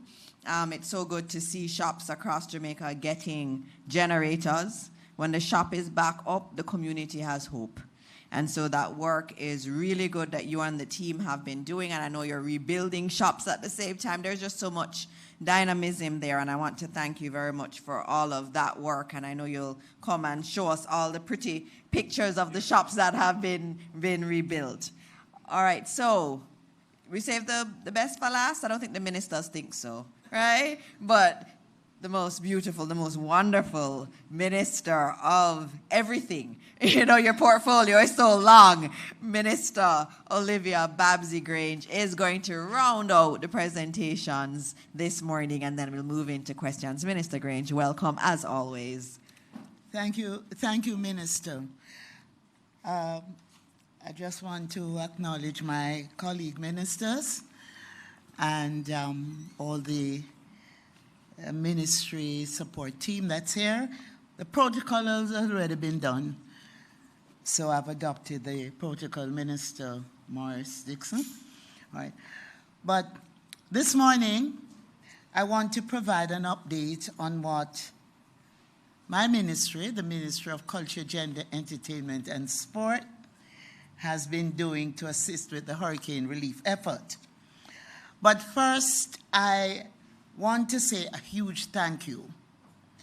I want to thank the first responders, the emergency services team, the police, the soldiers, the firefighters, the medical teams, social workers, everyone who has been working around the clock to save, protect, and serve those in need. And they do this even while, in some cases, their homes lay in ruin. And, you know, we can't say thank you enough to them. And I just wanted to emphasize that this morning. I want to thank the people of Jamaica here and here at home and world over who continue to rally in support of Jamaica. Your kindness has made a difference. Jamaicans, wherever they are, they love Jamaica. And this Hurricane Melissa has brought out that love and that appreciation of each other. No matter how we quarrel with each other, we just love our country. And I want to thank Jamaicans here at home and in the diaspora. And of course, I want to thank our national representatives and sports stars and the entertainment fraternity who have all been playing their part in the national hurricane relief effort. So I will now move straight into updates on what my ministry is doing, working along with the various sectors. In collaboration with the entertainment, cultural, and creative industries, we have started the initiative of the I Love Jamaica concerts and telethon to raise funds for the National Hurricane Relief Program. The I Love Jamaica initiative includes a series of in-person concerts in major world cities with strong Jamaican populations, including the telethon and virtual concert, which took place on Sunday, November 23, broadcast on all the television stations here in Jamaica and streamed across the world via social media. I recently announced that the I Love Jamaica Telethon raised more than $65 million towards the National Hurricane Melissa Relief Program through the fundraising effort. $45 million, to be exact, $45,765,495,000 has already been received and deposited to the Support Jamaica account. And I want to thank Commander Gale for being so efficient in providing us with information as to the funds that were received through that initiative. Based on pledges made, we also anticipate that an additional sum of approximately $20 million will be received shortly. And in fact, we have started receiving those pledges. And I understand that additional funds are coming in, and we will give a further update at another time as to how much additional we have raised. The I Love Jamaica Telethon and Concert was a collaborative effort. It featured approximately almost 30 of Jamaica's leading reggae, dancehall, and gospel artists. What was so beautiful about this event that dancehall, gospel, and the all genres of Jamaican music, all those artists came together. I mean, I found myself in a photograph with artists who don't normally cross each other's path. But here I was, and Minister Green and others in photographs with from the most intense dancehall artist to the most pastor and minister who minister in the gospel. And I want to thank the entertainment fraternity and also Red Stripe and Digicel for the major role they played, and to all our other partners. The media played an important role. The medical services were there, the technical field, the logistics, the food and beverage services, and corporate, who stayed the course with us during that telethon. And it really warmed my heart.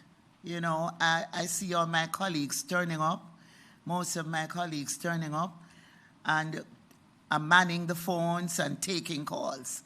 It really was a wonderful experience.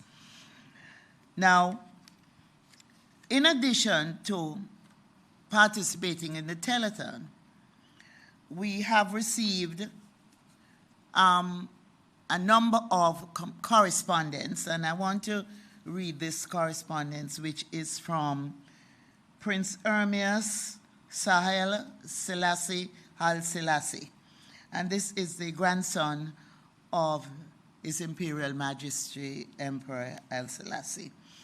And it's addressed to the Prime Minister, and he writes, I write to express to you my deepest condolences for the tragedy brought to Jamaica by Hurricane Melissa. The loss of life and the damage to Jamaica's infrastructure brings sadness and raises challenges. I know that while you mourn what has been lost, you will lead Jamaica into a better future through the process of rebuilding. In light of the long-standing bonds of friendship between Jamaica and Ethiopia, I want to do everything in my power to help you in that process. To that end, I have authorized the Royal Ethiopian Trust, of which I am the patron, to make a $5,000 donation to your Office of Disaster Preparedness, which was sent by wire transfer a week ago. I've also made a series of statements in public and on social media asking my supporters to do everything in their power to help the people of Jamaica with donations of any kind. I'm ready to work with you and members of your government to help in any other way I can. My thoughts and prayers are with you. With warmest regards. And that's correspondence from Prince Hermes, the grandson of His Imperial Majesty Haile Selassie. I also want to indicate here that a number of Jamaicans in Hollywood, number of Jamaican actresses, producers and directors, and those who are just friends of Jamaica, they've also launched a campaign to raise funds towards our relief program.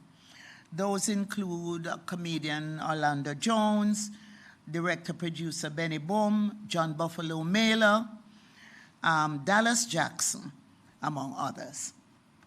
Now, I'm pleased to announce that we have been in discussion with several organizations and Friends of Jamaica in major diaspora cities, and even diverse places without a large Jamaican population who are keen on staging I Love Jamaica concerts in their locale. Some of the promoters of these concerts have chosen to give them unique names rather than the generic I Love Jamaica to make their events stand out. And while they're doing that, they're still keeping a link with the I Love Jamaica series of activities. So the concert that we had announced earlier that was held in London at the iconic Coco Camden Concert Hall on Thursday, November 13, despite having only 2 weeks to pull it together, had a full house. A full house came out, and we were able to get 3.5 million Jamaican dollars from that initiative. Now, on December 6th, there will be a One Love Jamaica Rebuild Gospel Concert at the Faith Center, Sunrise, Florida. And this initiative is led by Bishop Henry Fernandez and the Consul General Oliver Mayer.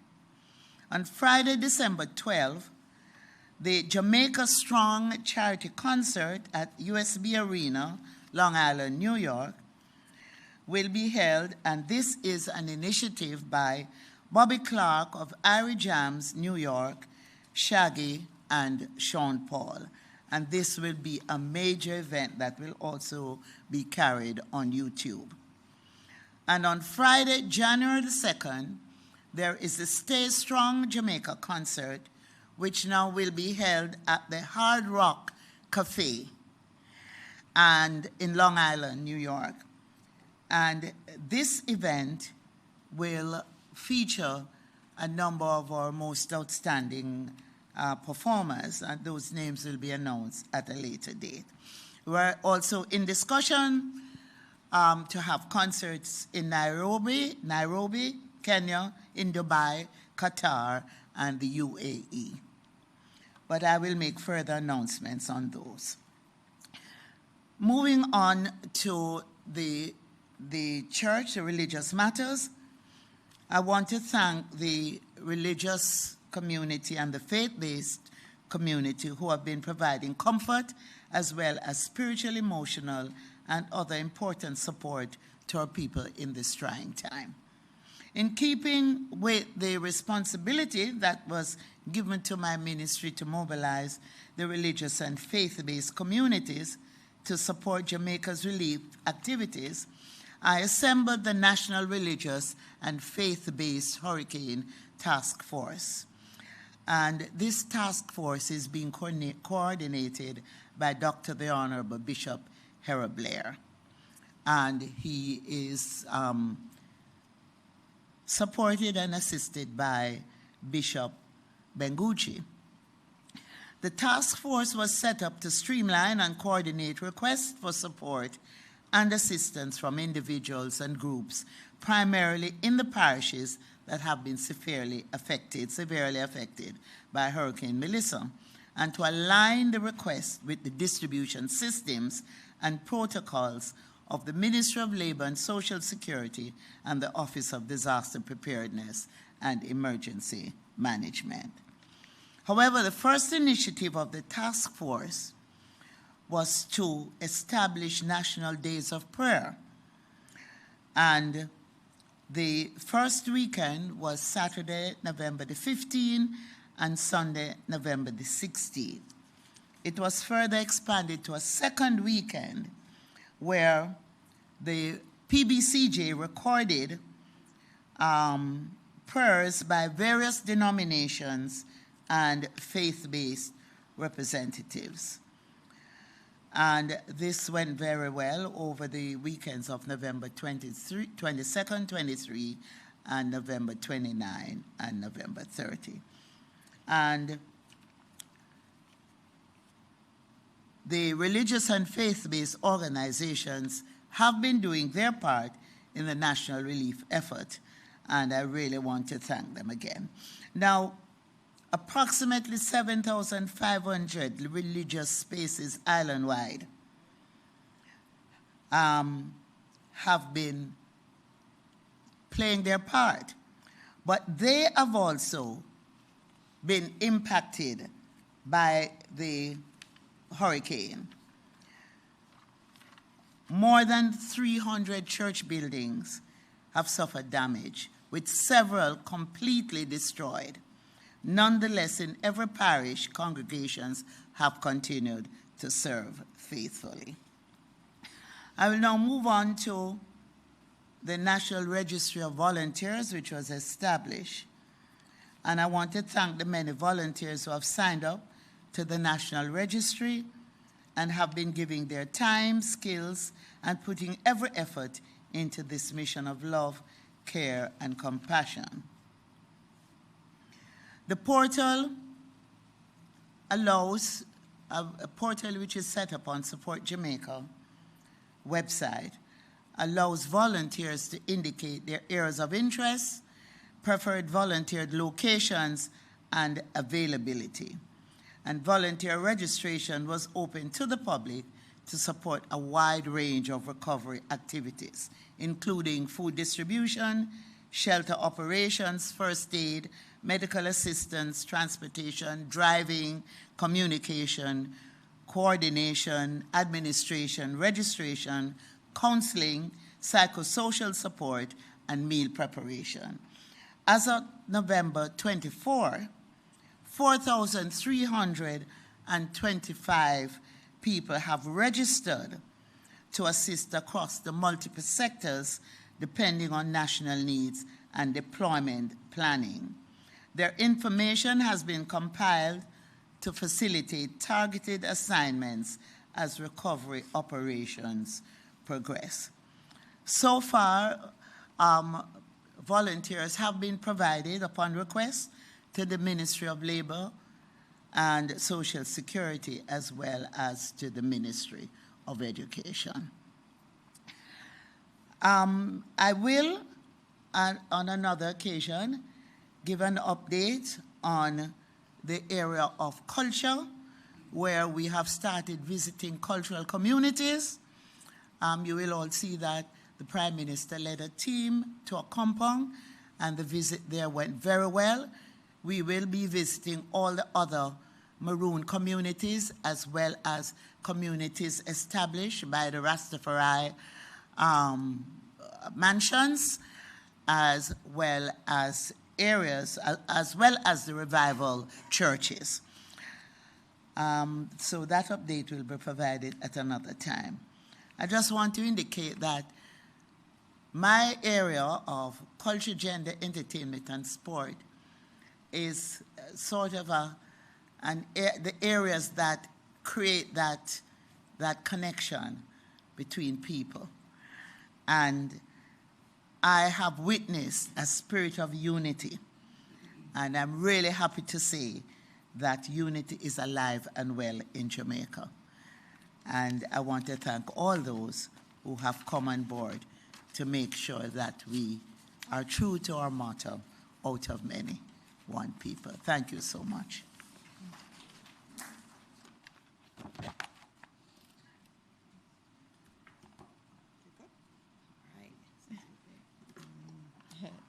Thank you very much, Minister, and for all of the work that you do. That's been a lot of ministers this morning. And so before we go into the questions, I just had one last thing that I needed to remind Jamaica about, and that is that Jamaica is on track to record the lowest murder rate in nearly 40 years. That's a big deal. And the Prime Minister noted this week that we are on track to record fewer than 700 murders this year. And that's important. It's a big, big deal, because all of those young men and young women, or older men and women who could have lost their lives and didn't because of the declining murder rate, those are families that are not mourning today. And so we have to celebrate the wins. And even with Melissa and the focus on Hurricane Melissa, there's a lot of work still happening. You heard the SLB this morning. You also saw the Prime Minister this week opening the reconstructed Little London Police Station in Westmoreland. And that costs quite a bit of money to do. But we still continued on that path despite Hurricane Melissa. The government is working hard, and this issue of crime is a big one.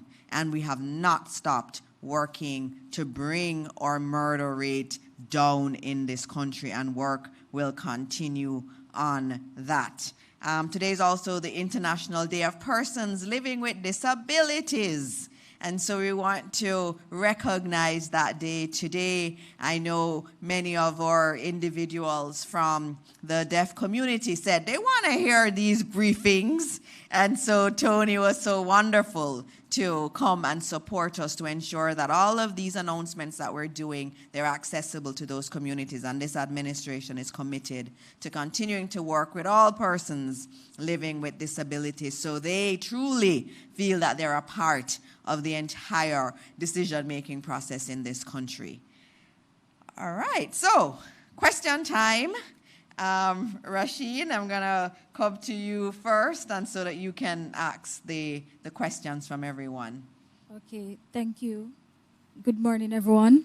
We'll take the online questions first and then a few from the floor. Sure. The first one is for Commander Gale. How will the JDF help to rebuild houses damaged by Hurricane Melissa? All right, and just noting, if the mic goes out, everybody at home is still hearing us. So apparently it's just us can't hear ourselves in here, but everybody at home hears us fine. Good morning. So the Jamaica Defense Force has a engineering regiment, which has within that a scope of builders, masons, plumbers, electricians, that can definitely assist in the process. What they have been doing thus far is, for example, with the Guyanese Defense Force engineering team that has already come to Jamaica, they have already gone out and done some assessments and prospecting. There are other military teams that will be visiting Jamaica, and the Jamaica Defense Force will be twinned with them, and then other teams of volunteers as required. Okay, thank you, Commander. The next question is for Miss Nikisha Walsh from SLB. When will the Student Loan Debt Reset Initiative start? Right, that's what everybody wants. They're excited about it. And thank you, everyone. So on Monday, the platform will go on our website where students can go and apply for the debt reset program. So on Monday, they'll have it live. I can tell you that at 12:01 a.m. on Monday, there will be students waiting to go online, or past students who your clients will be there. All right. Okay, and from the floor, we will take one question from one of the MICO students. Oh, our MICO students. Good. I like when you ask questions. Good morning, Good everyone. morning. I am Kaylee Smith. I'm a student from the Michael University College, and my question is for you. Oh, okay. So, it's regarding what Commander Gale mentioned about the 73 schools that are still currently being used as shelters. I wanted to confirm, what are the measures that have been put in place to ensure that the students of these schools are not severely behind? All right, that's a great question, and Commander Gale can come and tell you when we'll be able to get the schools back. That was my question to him. But, you know, we have to really balance things, right? No one chooses to be in a shelter. They're in a shelter because that's their only choice. And so we have to support them during that time in the shelter, and that's how our administration feels. You know, everybody who needs to be supported, you support as best as you can. So the administration, the Prime Minister, about a week and a half ago, had given the directive that the shelter should be decommissioned. But in order for you to decommission a shelter, you have to have a place for those individuals to go. And so I know that ODPEM, working with the Ministry of Local Government and also with the Ministry of Labor, they're looking at alternative sites so those individuals can be there, but obviously be there with their sense of dignity. That's very important. But, of course, it has an impact on our students. It means that they can't be in school. And that's a big concern we have because we want to limit learning losses. And so we're working to support the initiatives to move those who are in shelters now.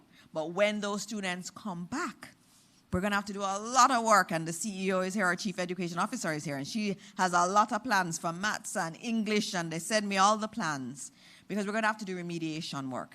When they come in, we have to do the psychosocial work because they've been traumatized, and they've been out of school, their natural environment, their routines.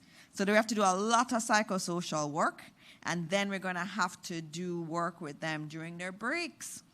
We're going to have to do everything we can. We're even looking at changing up timetables in those schools so that they can get the most key areas addressed and that you don't see any shortfall in maths and English. Those are very important. I don't know, what are you going to be teaching?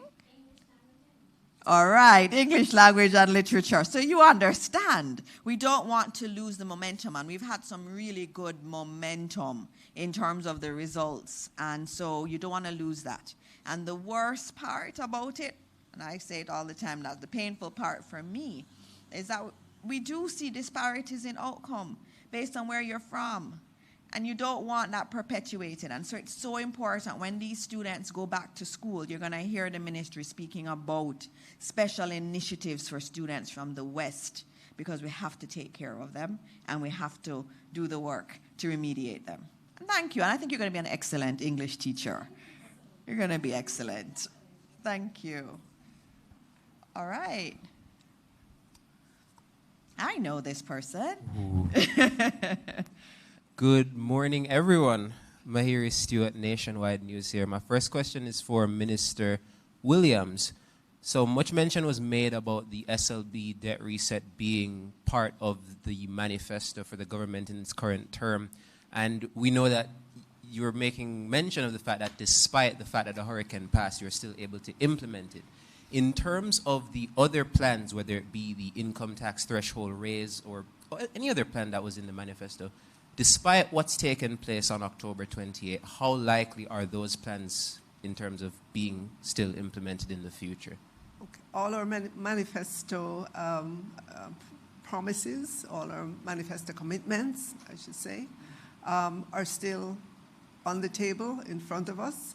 And as you can see, we're a government that can do multiple things at the same time. We run on different tracks. We have a lot of ministers. This morning was a great demonstration of the capacity and capabilities of the ministries. So we will be working on those manifesto commitments, and you will hear more about it as the months, years go ahead.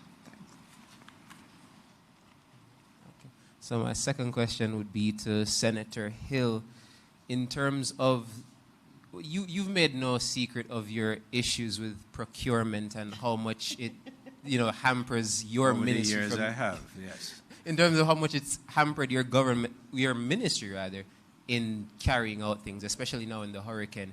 If you had your way, what changes would you make to ensure that you could carry out these disaster relief efforts in a more efficient manner? One of the things, Mahir, I'm really happy for in my career is that I ran banks where I didn't have to give projections. If you're in a bank in the United States and you give your quarterly report, you have to say what you're going to do next and what you expect the next numbers to be. Because one of the things I tried not to do was ever to predict the future. I leave that for other people. But just if I could, I would love, I tell you why I think this way. As I read the procurement rules, and I chair the infrastructure committee of cabinet, so for a long time now, Minister Morris Dixon ran away from me because of Minister Williams' portfolio and procurement is under her. She's no longer on the committee, but Minister Green and myself are there regularly. It appears to me, and I wasn't there with the writers, that the procurement rules were made for a time when it seems as if everybody who wrote it, or the talking class and the intelligentsia, seemed to believe that everybody was a thief. It was written so that it was not so much to make sure you're compliant, that it says, but it was made sure that you couldn't do anything that might even cause somebody to think that you have been irregular. Well, in doing that, what you have done is made sure that initiatives can't be taken, and in fact, the people who are in government who really have their reputation, they've served a long time, and their pensions, very often linked to it, to that long service, is at risk if they appear to make one mistake. The news media carry them on the front page and they feel that the death has happened. Well, I've been there and I'm still alive. So I don't see it that way. But we know, and we cannot be capricious with taxpayers' money. We're not looking to not find value and have our friends and family steal the money. Some of them will do that. So you have to make sure you have a system that is correct. And my aim is to reduce the number of places it might go to. Since I've been there, we've taken out one level where in the ministry I have to have another committee to look at what was already approved by somebody else. It makes sense. So we need to look at the chain that we have to go through, see where compliance is really required, and then make it as easy to do that while being compliant as you can. And that is really for policymakers. The people who operate this in the ministry, they don't make policy. They operate by what the law is there. Harold can't go and change the rules. That's not his job at JBDC. He follows the rules. The PS can't change the rules. She follows the rules. But they can make recommendations, and they should be asked. And those of us who make policy must then take up the cross. I'm quite willing, I'm looking forward to working with Minister Williams. I know she's going to look at changes to make that easier for us to do. And it's not built for emergency. We must have a clause in there where the most senior decision-making body in the country, cabinet, can say, we've declared this a disaster. These are the rules that operate, and you must then go and get things done very quickly. All right, thank you. Oh, there's more? I do, yes. I think you're almost out of your quota. Come, go ahead. All right, this next one is for... He has 3, so this is your 3rd one. All right, so who do I give it to then? Lloyd? Minister Green.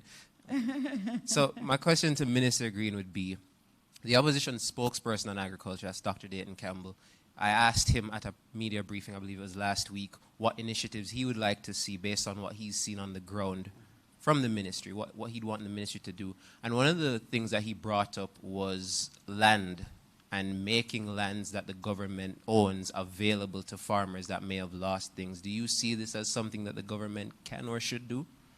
Yeah, it's something that even before Hurricane Melissa, we had put as a part of our manifesto commitment to ensure that we establish at least one agri-park per parish. What we have now, clearly there are parishes with agri-parks, some with multiple agri-parks, where land is made available by the government on concessionary terms oftentimes, and where we try to ensure that not just the land, but things like storage, road networks, irrigation systems are put in. What we've started the process of doing is identifying government land in the parishes that we don't have an agri-park to see if we could make that available and turn that into an agri-park. So that work is ongoing. That work hasn't stopped. So already we've identified some land in St. Anne that we're partnering with the Jamaica Bauxite Mining Limited and the Agro-Invest Corporation. We may have some land in St. James. So what we're doing, that's the approach, to look at where the government has land, right?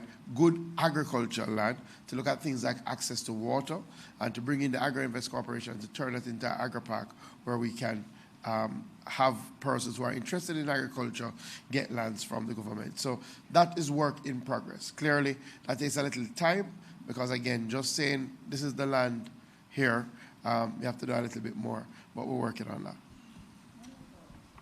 Thank you, Minister, and thank you, Mahir. I see everybody keeping their quotas in mind. Zara, you're going to keep your quota in mind? I don't know what the quota is because, to be honest with you, you guys have had 6 presentations. Yeah, so let's do 3, and I know there are other questions. So we're going to do 3 first, and then we go for other questions, and I can come back to you. Okay, so just for the record, I do have questions for Minister Williams, ODPEM, and also you, Minister, and Sure. Minister Hill. All right, so Fable Williams, Minister Fable Williams, I would love to be able to ask you a couple of questions regarding your presentation yesterday and some of the allocations you spoke about, the 29.3 billion worth of allocations in the supplementary budget. The 26 billion roughly is what I calculated in terms of what you actually said in terms of allocations. So I was wondering about some of the other allocations as well for like education. When will we get those other numbers? I didn't get the supplementary, Right. So, supplementary estimates yesterday. I did lay in Parliament yesterday the full yellow book that speaks to the allocation for all ministries, departments, and agencies. I only highlighted in Parliament that in addition to the normal working of government, we've had to allocate $29.3 billion specifically for Hurricane Melissa response and relief. Right, but I think what I'm asking is the departments that you itemized, right? I didn't hear certain departments mentioned, and so those $29.3 billion worth of funds, I was just wondering, will we get more in the supplementary budget for Melissa specifically related to, because I didn't. When you say get more, dollars are just more information. More information Right. regarding the different allocations for Melissa for the different ministries. Yes, that will be in there as well in the yellow book, which today is PAAC, so they will be pouring through the details of that book.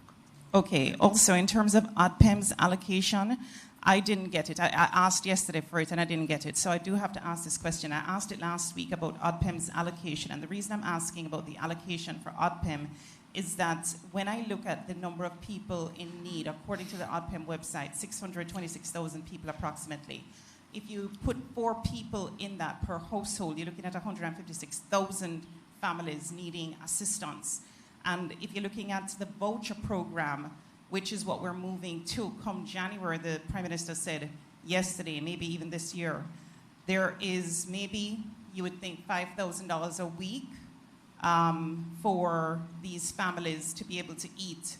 And so that's a big number, $782.9 million a week in expenses.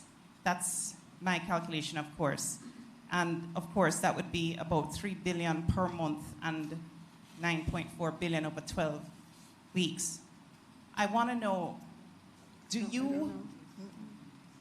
you have any allocation in the budget at all for the voucher program in terms of feeding people? If my calculations are off, I apologize, but I did do that this morning. I just want to know how much are we spending to feed people, and how much have we spent to feed people? I've asked that last week, and I was told the number would be coming, and I didn't get it. Okay. Right. We'd have to get back to you on those numbers. As you can imagine, the program is currently in its assessment phase to help us to understand how many persons, what length of period. There are many initiatives happening at the same time as well to bring help to people through ODPEM and through many, many other organizations. So the specific voucher program is being coordinated through the Ministry of Labor and Social Security. The last time I heard that minister speak was that his persons are out there on the ground doing the assessment. Persons are putting up information on the website as well, self-identifying themselves. So there's still much to be worked out to give us a sense of the magnitude of that program. Okay, and then my last question is loan to JPS. The $150 million loan, I know you mentioned yesterday that based on what they needed within the money that we are going to be getting from the international community, there is an allocation for JPS to also get part of that. I think the overall amount I need, correct me if I'm wrong, is maybe $300 million US, I think I heard it said. So they're getting an extra maybe $150 million from this package. And I just wanted to know, since they couldn't get, or the argument was that they couldn't get loans on their own prior to coming into this situation because they didn't get the extension on their license, I wanted to know if now that they're getting this money from the international donors, if that loan was gotten based on a guarantee from the Jamaican government, which would then maybe add to our overall debt. I just wanted to get a clarification on that. Okay, so remember, in the $6.7 billion that was announced, $2.4 billion of that was earmarked for private sector lending. So any amounts to JPS would be in that window, out of the 2.4. So we don't have to guarantee that debt at all? No. Okay. Thank you. Going back around. One more from one of our Jamaica students. Good morning, all protocols morning. observed. My name is Cavell Williams, and I'm from the Jamaica University College. And as a proud SLB student, and I'm also from the West, I would like to commend you on the outstanding initiative that you're implementing. And my question is to Ms. Walsh. So in light of the recent devastation caused by Hurricane Melissa, are you considering extending the loan application period? And also, if I'm a PATH beneficiary and I have received the PATH grant in aid, can I also benefit from the $60,000 grant in aid? All right, you see, there's a lot of excitement around SLB. That's what our young people want. All right, the SLB application period is open until February 2026. So we've already extended it for persons who are late to apply for their loan. So the grant in aid for the $60,000 was considered for additional persons outside of what we'd have already allocated, which you would have been a member. So we won't be giving two grant in aid, just one. So, all right. Thank you. All right, so going back around, next group, Mahiri and Zara, you have more questions? Minister Hill, questions for you, please, sir.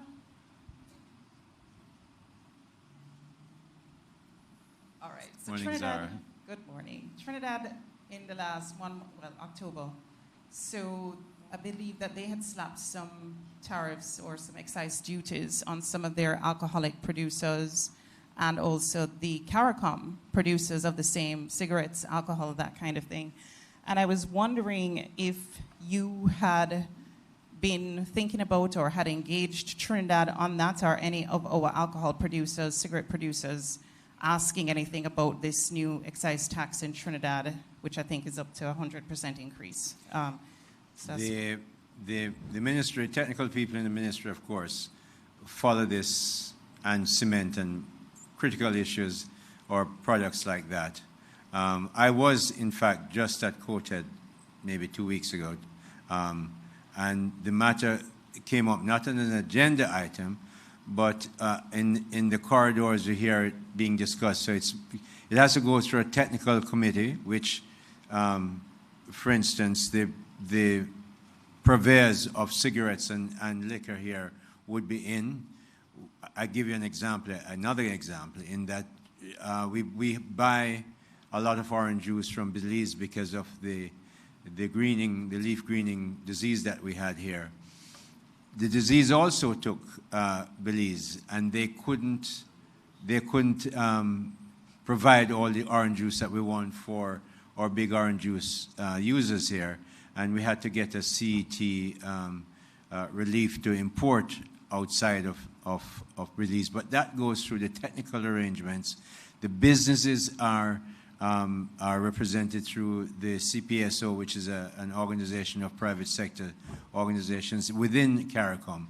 And so that process is going through. We watch everything, as we did, for instance, with the solar equipment that Barbados claimed that it was able to produce, but when we checked, they couldn't. So we're checking through. At the moment, there's no decision on it, but the businesses are engaged, and the ministry and the trade section of our ministry is reviewing it, and will then have the Ministry of Foreign Affairs, who usually represents Jamaica. Unfortunately, Mr. Johnson Smith was elsewhere, and I had to go this time.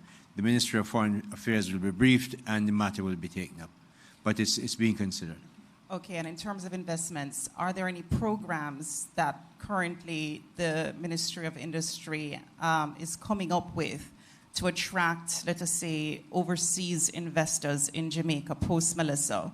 Because obviously we're going to need some support. So instead of loans, maybe investments? Well, as you know, and under Prime Minister, Dr. the Most Honorable Andrew Holness, we operate as one government. Minister Floyd has his thing to do, but recently we met on a matter of mining. Yesterday, Prime Minister was able to announce a $43 million investment in, believe it or not, a brand new sugar plant in Jamaica. Work was going on. Minister Green has been dealing with them. I know Anil and the others who are, they're Guyanese Indians and I think maybe Trinidadian investors as well as Jamaican investors coming in. So that's happening. We believe from all the discussions I've had with the IDB and the other, we had the European Investment Bank here a couple of nights ago. We see that they're very, very, very keen to help Jamaica and have their investors come in.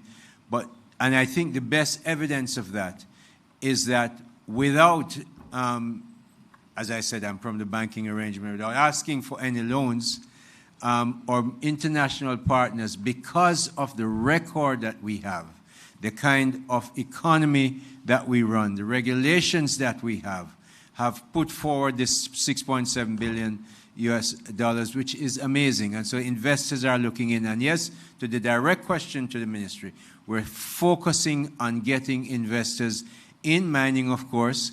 Some of the investors we want, last night we talked to prospective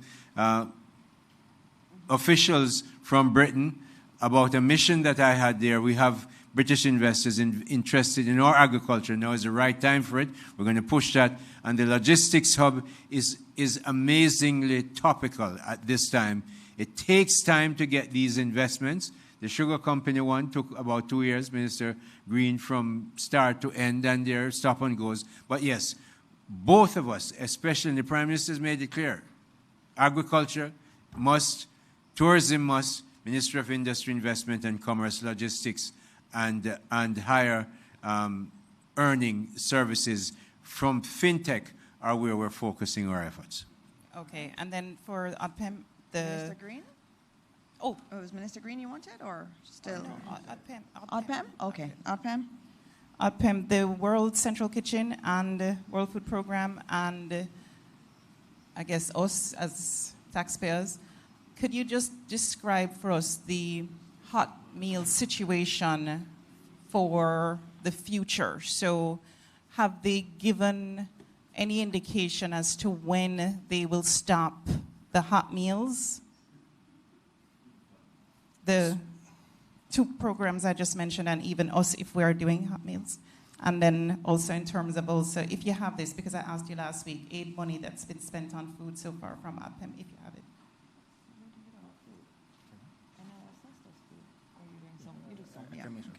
So good morning again. So for the World Central Kitchen, they're the largest partner when it comes to hot meals. They have a lease on their facility until the end of December. They will communicate very shortly a stop date. As it is now, they have reduced cooking on Sundays as they move towards winding down their own operations. I have asked in my NEOC sectoral briefings for the food working group to look very keenly at how we may be able to continue some plans around that. Those plans are coming together. Once those have come together, I will brief up and seek some approvals around those matters. No, that's it for no, yeah. Or you don't have the aid money, the money that we've spent on aid, you don't have the amount as yet? I believe we spoke about how the aid money would be spent concerning the materials for the rebuilding process not too long ago in the earlier briefing. No, but I'm saying in terms of how much Jamaica has spent on food aid for our people. Okay, I don't have those figures on me right now, no. Okay, but you said that it would be coming. No, I thought you mentioned the donation money. That's what we spoke about at the last press briefing. All right. Okay, so we'll get that. We'll get that info. All right. Anybody else? Okay. Mahiri. Last question to Minister Grange. This came to my mind while I was sitting down. We've seen a lot of buildings, historical buildings made out of old bricks and old material that have gone down because of the passage of the hurricane.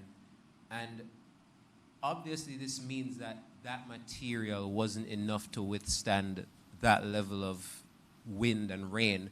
So my question is, in terms of rebuilding historic sites that were damaged by Hurricane Melissa, is it that we're going to forego using those old materials in favor of new ones to ensure that those historic buildings stay up?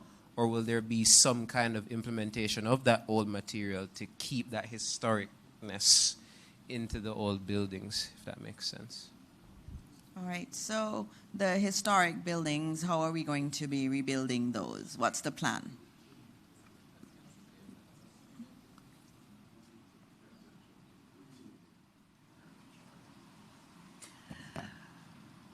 We have been,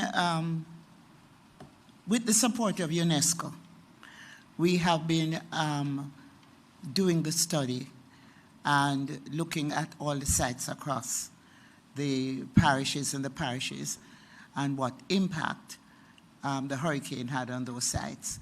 There are some sites, what we are doing, we're retrieving the artifacts. There are other sites that we are exploring how we can get funding, international support to restore or to restore what we can, what elements we can of those structures, and see how we can do the adaptive kind of design to preserve elements of the culture. What I can say, we have had 3 workshops so far with experts have already come to the island and met with persons within the sector and upgrade their skills. So the next briefing, not next week, but sometime in the future, I will bring an update here as to how we are treating, as I said at the end of my remarks this morning, how we are treating culture and the various elements that are involved. All right. Thank you. Thank you, and thank you all. And, oh, yes, you're here in your purple with your purple ribbons. Tell us about that. We're observing 16 days of activism against violence against women and girls. And I've walked with my purple ribbons, and we're going to be handing out purple ribbons. I'd like you all to wear your purple ribbon And it's not and KC. to your purple advocacy ribbon to show your support for the campaign against violence against our women.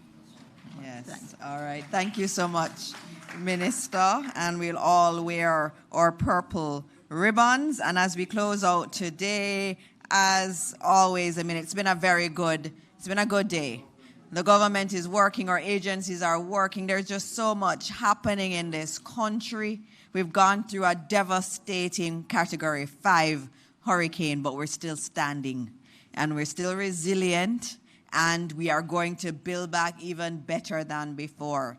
And we're going to continue doing this. We're going to continue being open to easy questions, hard questions. We're going to be taking them. Every time we do these briefings, we take all the questions that there are, and we answer as best as we can. And as we close, remember all those who are still really, really struggling after Hurricane Melissa.